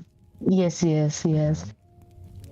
So this one there is available publicly lah to rent. Then in 2019, this one is in a shopping mall. So this one is not actually a proper hall. It's really empty lots in the shopping mall. Okay. Yeah. So it's a little bigger empty lots lah. Is this a rented space as well? Like this venue is not sponsored, right? Like you actually rented the space as well. Rented with a bargain price. Of course. Yeah. By the way, I know how I sound when I'm talking about venues and stuff like that, and especially given my history of Comic Fiesta, it might sound as though I'm like a bit of a venue snob or something. I want to make everyone I want everyone to be absolutely clear here. Like Comic Fiesta did not start off with KLCC. Yeah, I know. Last time I attended CF in Times Square. Right, exactly, right. So like the Comic Fiesta organizing team is very familiar with like organizing events in shopping malls, you know? Like we've done like the main events in shopping malls and shit, you know? Yes. So it's not to say like we're completely foreign to the concept. Yeah. Okay. Right. Because in KL side a bit different. There's quite many choices of venues lah over there. Okay. Now, I just want to share this. So the fact is, I can't speak for the latest specs, but like one of the last Comic Fiestas I was very, very active in, the congestion, like the level of congestion for people is so high that it was generally a concern whether KLCC was going to be a fit for like Comic Fiesta anymore. And or if steps were needed to take to sort of limit the total attendance, because like the congestion was so high that if anybody fell down, like somebody could be really easily hurt, you know, that kind of thing. Yes, yes, you yes, know, yes. like stampede and stuff like that could happen. Yeah. So there was some concern, but like I don't care what anyone else tells you, but like we've been very lucky so far, where no one's been ever seriously hurt in Comic Fiesta, you know, that kind of thing. There have been some cases, but there's nothing mass, you know, like really bad kind of situation. So we've been very lucky because of that. But yeah, like you at some point, Comic Fiesta's having a weird problem where it's like, because there's so many people, finding a venue that fits everybody is just that much more difficult. Yes, true. This one is like, for us, like, we don't need a very high class convention center, but we do need a bit of bigger space than the normal halls here. Normally, because the halls here is like a bit smaller. Yeah, it's like we're stuck in the middle. Yeah, I completely understand. Yes. Just as a point of reference, right? Comic Fiesta went through the same problem, by the way. Just so you know. Yes. And I think every event will go through this type of transition. Right. Like I think this is exceptionally true if you're a small like bootstrap event. Like you start off being one of those events that you organize by like between friends and stuff, and then like it gradually grows organically, and then you're like, oh yeah, I want to do a bigger one. And then at some point there's this weird in between where you're like, if you want to tip over to the big ones, then they're too big, and then but everything that you have right now is just too small. Yes, the gap is a bit like it's not connected. Like where's the middle ground on this? Yes, true, it's really true. Weird. Yeah. So I want to ask very quickly, because like so we started off Otakyun's story in 2014 when we first introduced it. There was obviously this gap in 2015, but Otakyun 2014 was the first and only Otakyun where it is free to enter because it was organized in an open space. Is that correct? 2014, yes, it is the only free entry, but we have another free entry which is a GB Otakyun in 2022. That is after COVID. Okay. So we're gonna go into that photo right now. Let me give me a second here, right? Yeah. Yes. So I just want to spare a special second for 2019 for all the volunteers and people who helped organize Otakyun 2019. Give you guys like a little bit extra second. Carol, I have to ask, are you in this photo? I'm just curious. Yes, I'm inside. Where are you? I should be inside. Yes. No, I think there it is. There it is. I think I see you. That's you, yes, right? Yes. Holy, yes. I swear, my eyesight's going like off day by day. Too much people. There's too much screen time, man. All right, so we're looking at 2022 right now. Is this Chibi Otakyun? Oh, obviously it is. Like, oh, duh, kind of thing, right? Yes, this is Chibi Otakyun. We did it free entry because it's right after COVID, right after the 2-year gap. Yeah. It's like everybody had like a 2-year time jump, right? Yes. So everything changed a lot during this period. So that's why we do a free entry event, so the newer generation will get to know about us. Oh my god, it makes everyone sound so old.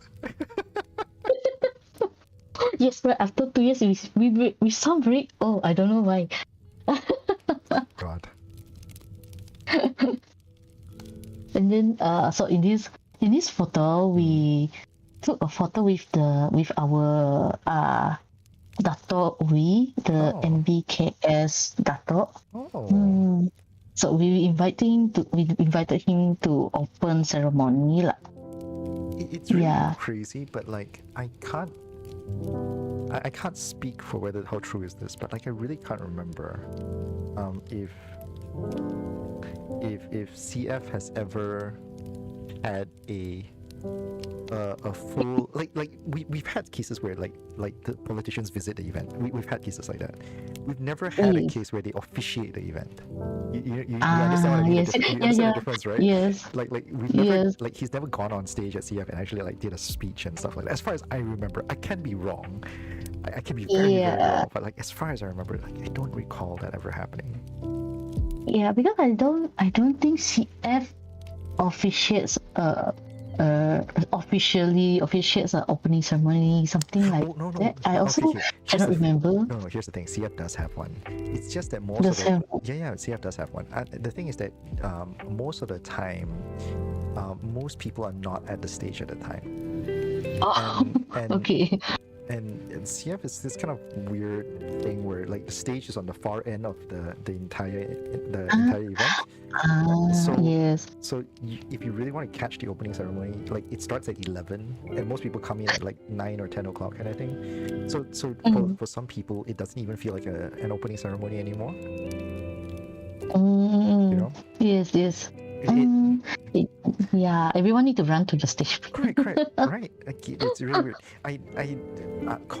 Personally for me, like I've always been really, really on the fence about what the point of an opening ceremony should be, especially in like in a convention style event, because I personally, like find the idea kind of like of a mixed bag, because in my head, the opening ceremony of an event is meant to sort of like start off like as a beacon to say, yeah, the event is starting from this point onwards, right? Like everyone else before that, it's just supposed to be lounging and idling and whatever else there is, right? But yes. for a convention style event, that makes the most sense only if the stage is the first thing you see. You know, True, that means the stage has to face the door. Directly, you have to have the eyesight the straight to the stage. Right. That's what it feels like, right? Like it should be that way, which is kind of weird. Yeah. Yes. And then Yeah.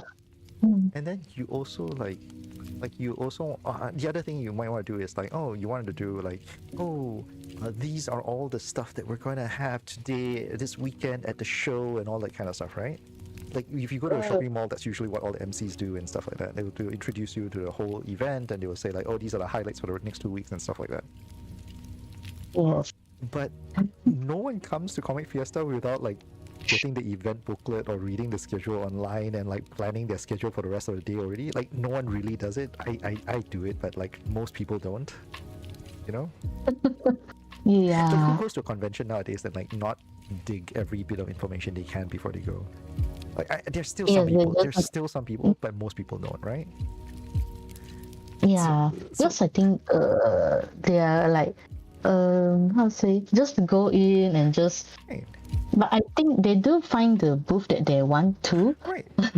Right. So Yeah. so they'll go into the event and go straight to the booth, and then like that's the main thing they do, right? Like who actually goes like, you know what? I want to go to the stage to check out the opening ceremony. Like nobody does that. I know. Yeah. Once again, I know it sounds horrible, but like nobody really does that. Yeah. Because the stage is quite far, and then I think at one time it was like different on a different floor. Yeah. Absolutely. Yeah. Yes, No. and then. Yeah, giving credit where credit is due, right? Comic Fiesta has been trying to make it a thing. Like the stage team of Comic Fiesta has actively tried to make it a more attractive experience. They've had cases where like they've had really good performances. They've curated some really amazing like singers and bands and stuff like that to make sure that like the opening really feels big and, you know, like, oh yeah, this is the bomb for it, right? Like, but I think there's like, I mean, to be fair, there's a lot of people who can't make it anyway, but like at the same time, it's for me personally, it's never really sat that cleanly in my head.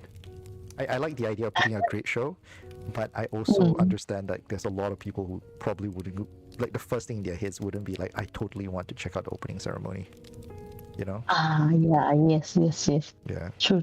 yeah. Because the first thing they go in is to go around the booth. Yeah, exactly, right? Like I'm not, once again, not blaming anyone, and I think like, I think if you want to put on a good show, you should still put on a good show. You can still throw in a lot of effort into the opening ceremony. The Olympics opening ceremony is a very good example of like, holy shit, that's like fantastic. Everybody watches that, right? Yeah, yes. But at the same time, for a convention, like I don't know. I'm personally not convinced. I'm hoping someone can convince me, please. But like, yeah. But true. Because this is like just it's like when you pass by, you watch it, something like that. Well, I don't entirely think that that's the case. Like, there's a lot of stage activities that actually actively attract people. Like, you would actually go to the stage just to watch it. So, it isn't something that you just pass by, kind of thing. You know? Like, Yeah. Like Yeah, most yeah. right? Like, you've invited Right. guests. You've invited guests, and like, if your guest goes on stage to do a thing, people will actively watch, right? Like, people will actively watch and engage with the thing, right? Yes. So, Some certain programs they will go to the stage, like the cosplay competition is one. yeah, exactly, right? So Mm. no, it's not completely like, oh, I only engage with it when I'm just casually walking by or happenstance to walk by, and that's not the case. But But I think opening I ceremony is always a think weird one. I understand why CF put it at around 11 p.m. because that time will be there's more people coming in. Maybe that is the cases for most events lah. Because in the morning there's less people coming in first. Yeah, it's also a weird thing. Like, speaking as an organizer, I personally like, especially considering that the stage is usually like, deep into the event kind of thing. I've always felt a bit hesitant also as well if you like put stuff that is, oh, I need to run to the stage in the next 15 minutes or I'm going to miss the opening ceremony kind of situations. Like, you don't want people running in your halls as much as possible because it's not safe. Yeah. Anyway. That's why they put it a bit not so rush. You just put a bit of time allowance in the middle, right? Yeah. Anyways.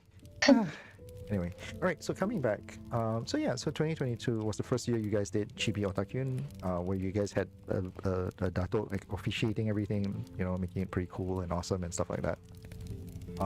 Yeah, but this is also the first year after COVID that we have a free entry event for Otakyun, Chibi Otakyun. Right. Where was this, by the way? Also a shopping mall kind of thing? Actually, this is also in Bollywood shopping mall. Oh. Yeah, we went back to the first mall that we held our first Otakyun. It was full circle now at this point, eh? Yeah. So this cosplayers. I think this the participants for the cosplay competition. Yeah, I think there's a bit of mix. Yeah, there's a bit of mix with the public as well. This is our group photo. That's actually pretty big. Yes. Alright. Not bad. Then so this is still a chibi event, so. Yeah, this is chibi because just a bit of a warm up. Right. So and then yes. This is 2023 really. We're looking at 2023 right now at this point. Yes. So 2023, this Otakyun 2023. Actually, before Otakyun, we have another 2 small event, which is the first time that we do lah. But I didn't put the photos in. No worries. But so in 2022, there wasn't a full Otakyun either. It was just a chibi one, and it's just one time as well. Yes. All right. Okay. So 2023 is the full one. Yeah. So it's the first time you guys are fully back kind of scenario. Yes. So in Q1 we have quite a lot of programs going on. Wow. These are the orchestra band that also like to play S.E.G music. They also have their own live concert for S.E.G orchestra. Yeah, so they kind of collaborate with us. So they also want to promote themselves, so they perform at our event. Were these all Sarawakians as well, or is this like, they're from like different places in Malaysia or different countries and stuff? Mostly Sarawakians, yeah. Mostly Sarawakians. Yeah. because I think I'm not sure whether there's any from other states or other places. But as far as I know, it's all Sarawakians lah. Oh, okay. That's really cool. Mm-mm. What was the name again? Sorry, of this Yeah. band? For this orchestra band is the Band Lab. The Band Lab, like BANDLAB. Yeah. Oh, okay. Awesome. Yeah, they did their own SCG live orchestra concert I think this month, this starting of the Nice. month. Yeah, yeah. Nice. Mm. Right. This is what, like the So it's TCG thing? TCG. Corner. Yes, TCG tournament. Yeah. Oh, I almost forgot to ask. Where is this venue at this point? This looks like a proper convention center. Yeah, this one is at Raya Hotel and Convention Center. Oh, okay. So this one is a bit of a mix with a ballroom. Mm. So- Yeah, the place is bigger a bit. Yeah. Is this the Band Lab as well? No, this is another one. Oh. This is Shangyin. This one is more of a traditional Chinese orchestra. Nice. And also Yeah. similarly doing anime covers as well, or is this like you're doing your own music and stuff? Yeah, they're doing anime coverage as well. See, they are cosplaying as well there. Hey, I'm not gonna make assumptions here, all right? Like I've had, oh god, here's the funny story.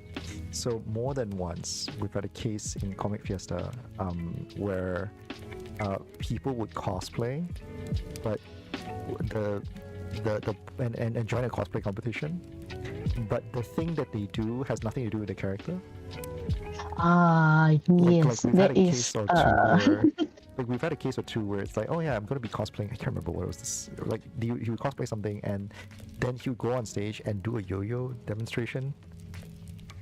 Yes, we had some of that too. Yeah, and look, I respect the fact that you can do the yo-yo tricks and everything else, but it's really weird that you would choose to do that kind of thing. Like, I will concede that I'm surprised that not more people have tried to do that shit. but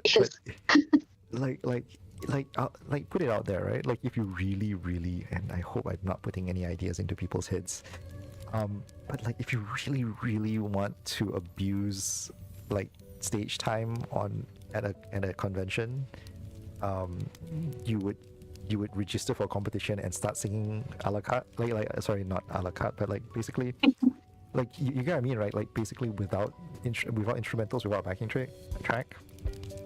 Mm. Sorry, my head is stuck. I really do want to know, like, what's the proper word to describe this again? Like basically singing without backing track. What was that again? Can someone help me? Sorry, what? I'm not sure also. Ah, crap.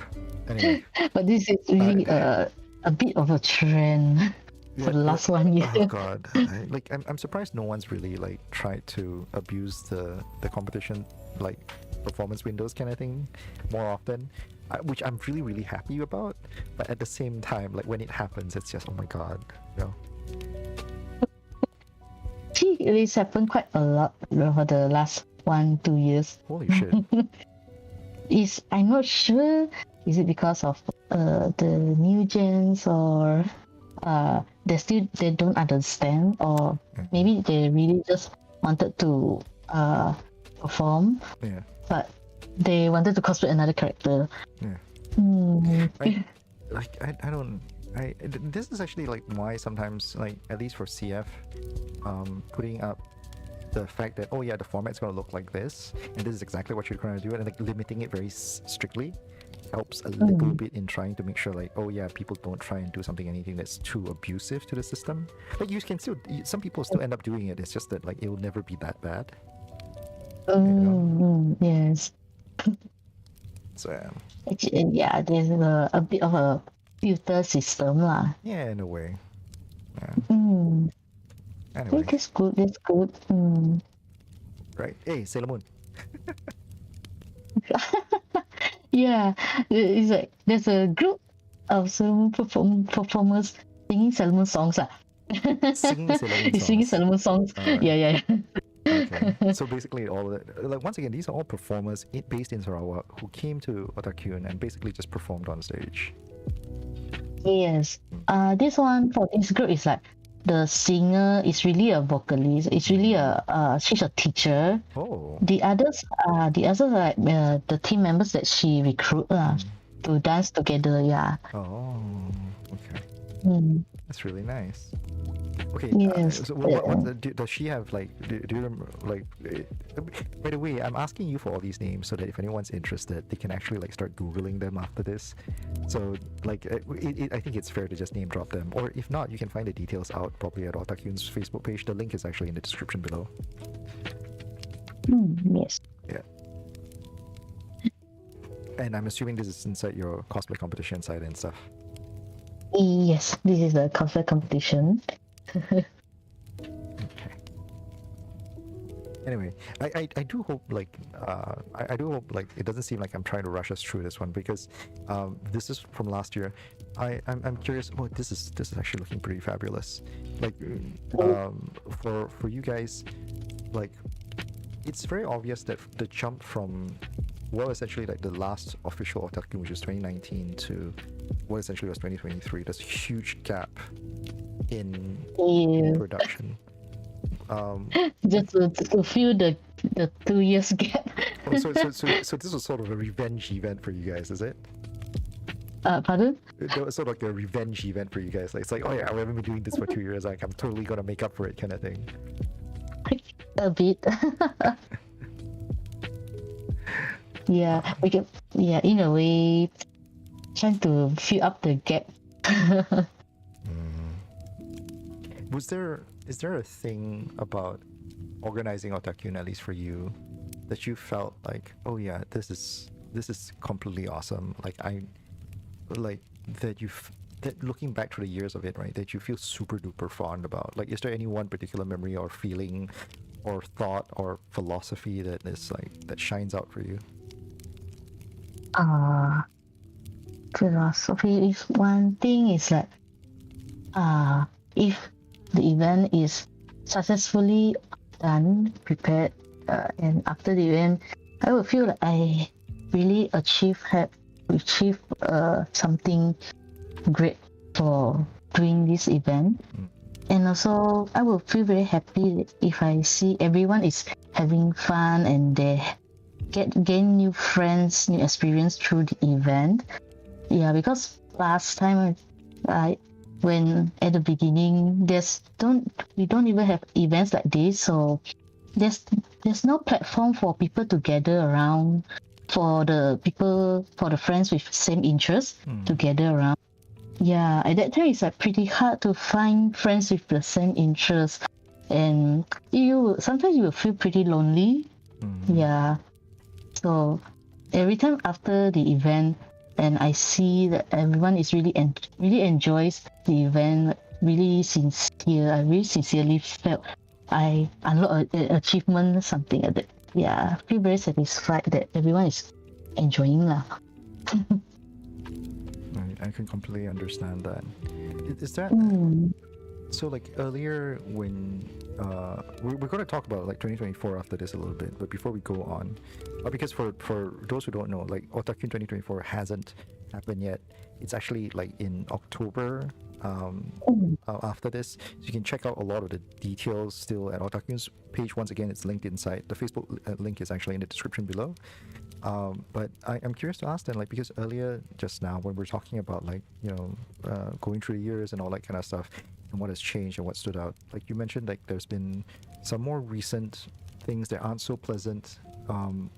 Like, do you want to go into more detail about that? Like, I mean, I wouldn't encourage you to name names, but like I would encourage you at least, like, is there a thing that you wish wasn't the case, so to speak? There is some things that a little bit that is distracting that happens recently.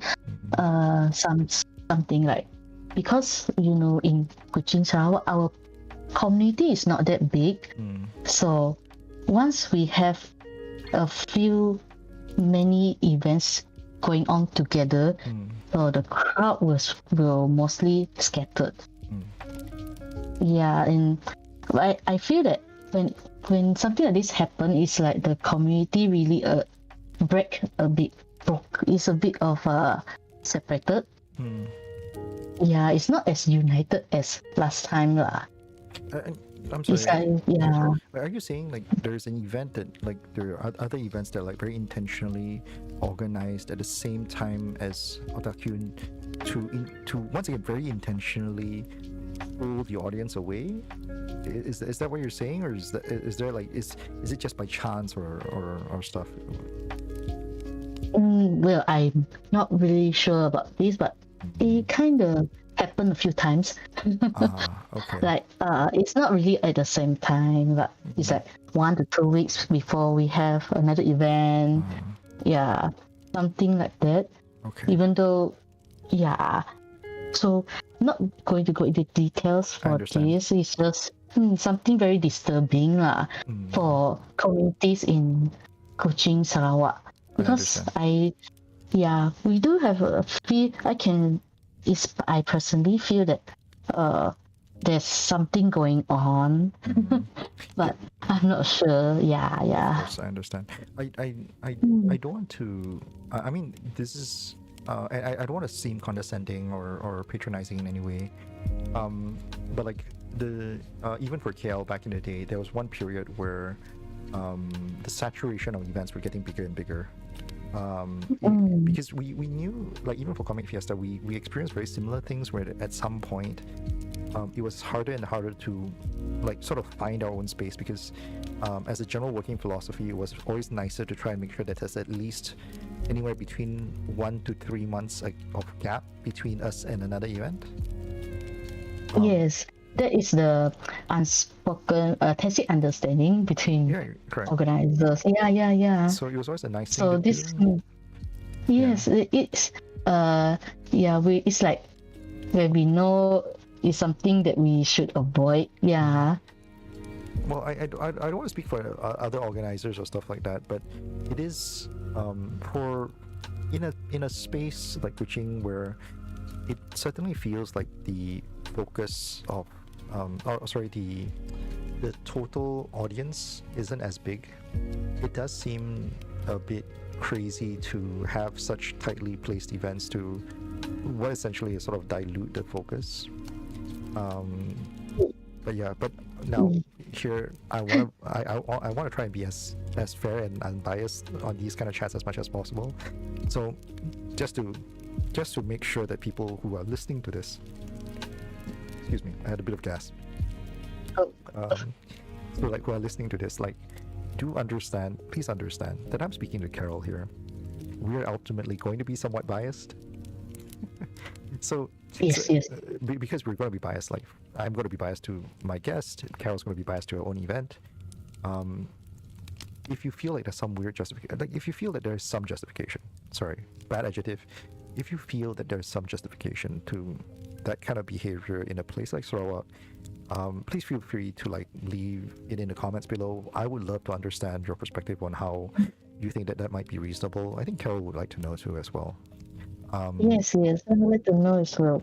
Yeah, so but yeah, like in smaller markets and stuff like that, it's usually not good for anyone to have to fight for the same attention, because at the end of the day, when like the general public who is maybe not so familiar with it ends up like, when the general public's attention is diluted, you end up like everybody just walks away not as great, you know. Yes, it's not overall for the overall community. Yeah, it's not really healthy in a way. But yeah. Well, anyways, let's go and let's talk a little bit about 2024 then, because you have guests this time once again, and like even for 2023, when you guys did this, I assume that you called in guests as well. You've had a lot of people who are from Sarawak showing up in the event. Were there any like foreign guests that you invited for 2023 as well?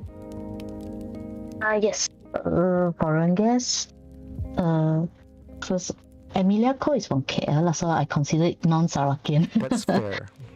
That is fair. Yeah, she's one of the guests. So, and then for foreigners, foreigners, we invited Ola Aphrodite from Indonesia. Oh, okay. And Hey Lydia from Thailand. Nice. By the way, I probably I should have probably asked this earlier, but like even in 2016, I think you mentioned Honest in 2014. Is it? Yeah, 2014. You mentioned Honest, right? And for those who don't know, like Honest is from Thailand also as well. And 2016, like really pretty early from the starting of Otakyun, you guys have already started saying like, yeah, I'm totally going to get like foreign guests to come in. Is there a reason for this? Is that for you guys, like, was there a reason for this, or is that like, oh hey, I just feel to be kind of cool kind of thing? Like, was there a specific goal for it, or you just feel like, oh yeah, no, it's kind of cool, that's all? Yeah, because for events at that time, special guests are one of the main attraction, and also for place like Kuching Sarawak, we seldom have foreign guests, especially cosplayers coming in as a guest, and we don't have much opportunity to interact with them except online. Yeah, so especially for foreign cosplayers, I would like to invite them for the local community to have the chance to meet with them. Yeah, something like that. Understood.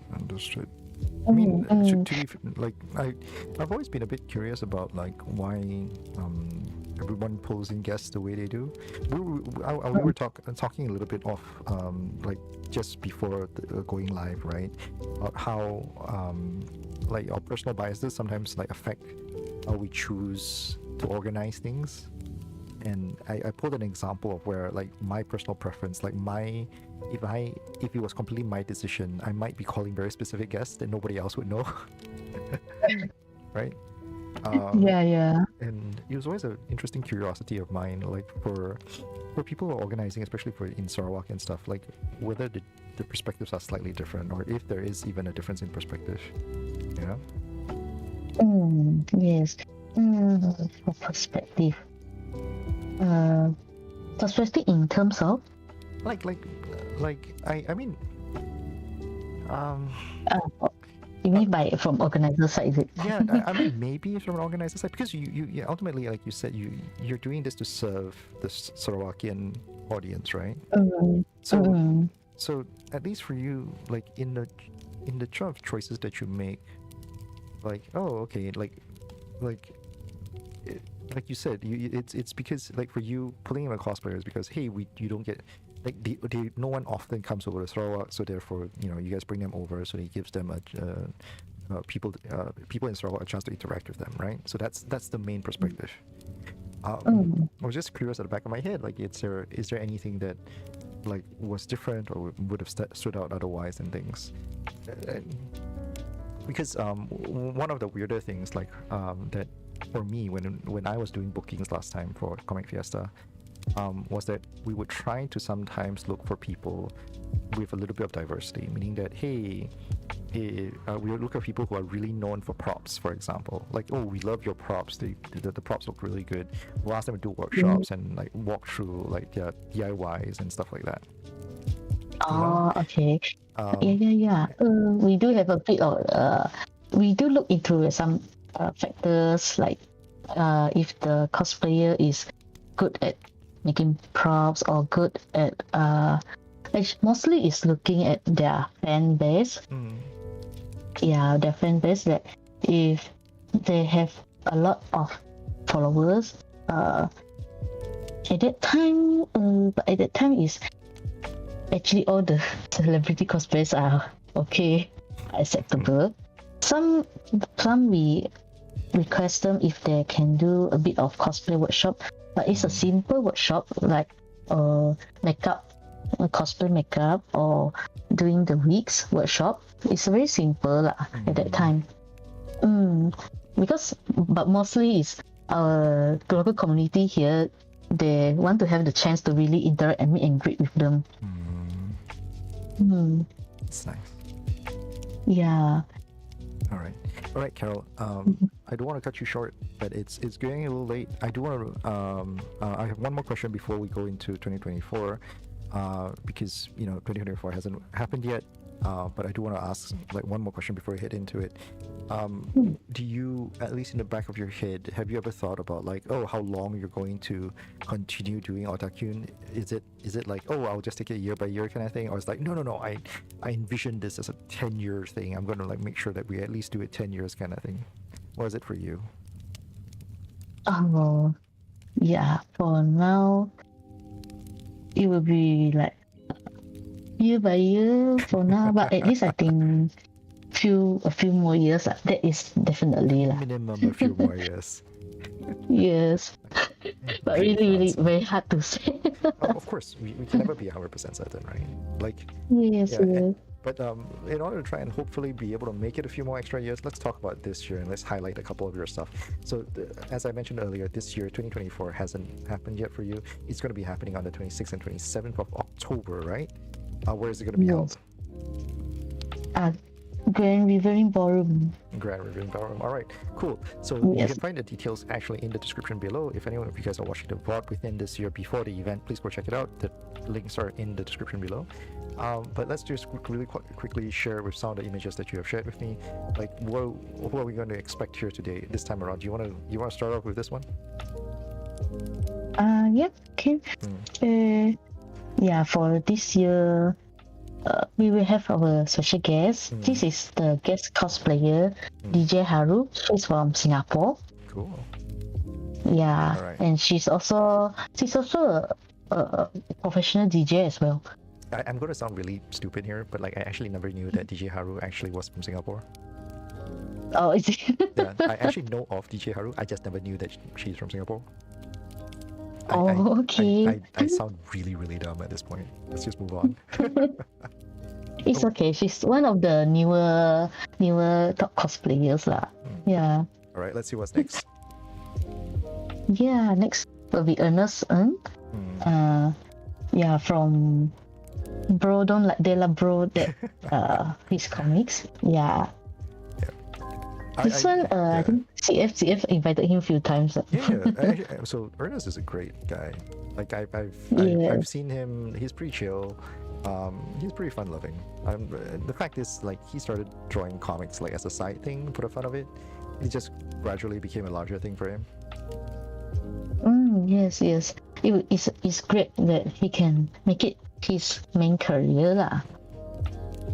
Sorry. All right, then we have. Yeah, this our second guest artist, Rachia. She's the one that drew our mascots.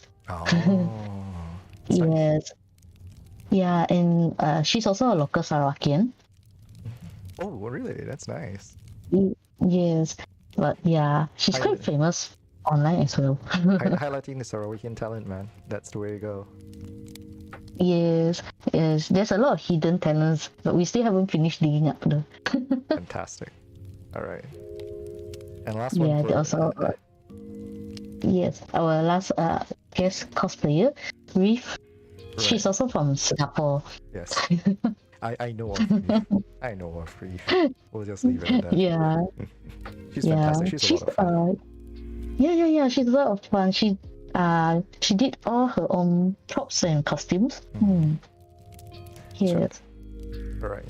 So, is there anyone else to expect? Like, are you guys announcing anyone else after this? You don't have to tell me now, but like I'm just asking, like, is there anyone else today that anyone can expect?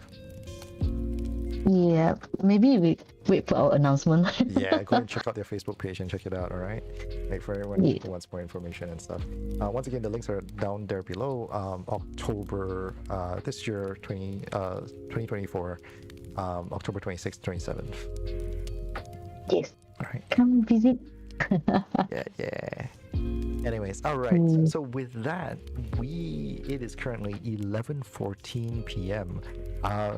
Now, for those who don't know, like sometimes I do these segments a little bit longer. Sometimes we last like 2-3 hours easily. But Carol, in particular, actually originally filled in the form for like only 60 minutes. Like we really went well past that. So thank you very much, Carol, for like taking the time and being as patient as you are with us here tonight and sharing your stories and as detailed as you have. Before we go, I want to ask, like, do you have any final thoughts about like Otakyun and everything that you've done so far? Anything you want to share before you step out? So I think mostly is I want to share is I hope everyone can come to Otaku. Yeah, I Go, think there's go, yeah, I think I yeah. don't have anything to say. Go visit the event. Visit the event and like eat some kolomi, like authentic Sarawakian kolomi. Yes, I think Sarawak, Kolomi, Laksa, all the food are here. A lot of my KL friends like the food here. Yes. So I think it should be. I hope everyone can come to enjoy the event. The event may be smaller than KL scale, but yeah, it's more homey maybe for everyone. Worth exploring then. Yes. Right. Okay, so yeah, that's it for us for tonight. Thank you very much, Carol, for joining us, and for everyone else who stayed on as long as you have. Thank you very much for like sticking with us for as long as you have. I hope you have a wonderful weekend ahead. And learned a little bit of learned a little bit here and there. 2 weeks from now, hopefully I'll have a new segment. I usually do, but this time around, like I'm a little behind on my bookings myself, so I'll post up whenever I can. Hopefully, it'll be sooner than later. I can't announce anyone yet because I haven't confirmed it. It's really my fault, not anyone else's. Right. So till then, yeah. So till then, I hope I'll be able to see you guys soon. Hopefully everything goes on schedule. All right. So yeah. Okay, thank you. Okay. Good night, everybody, and I hope you have a great Good weekend night. ahead. Good night, tatas. Mm.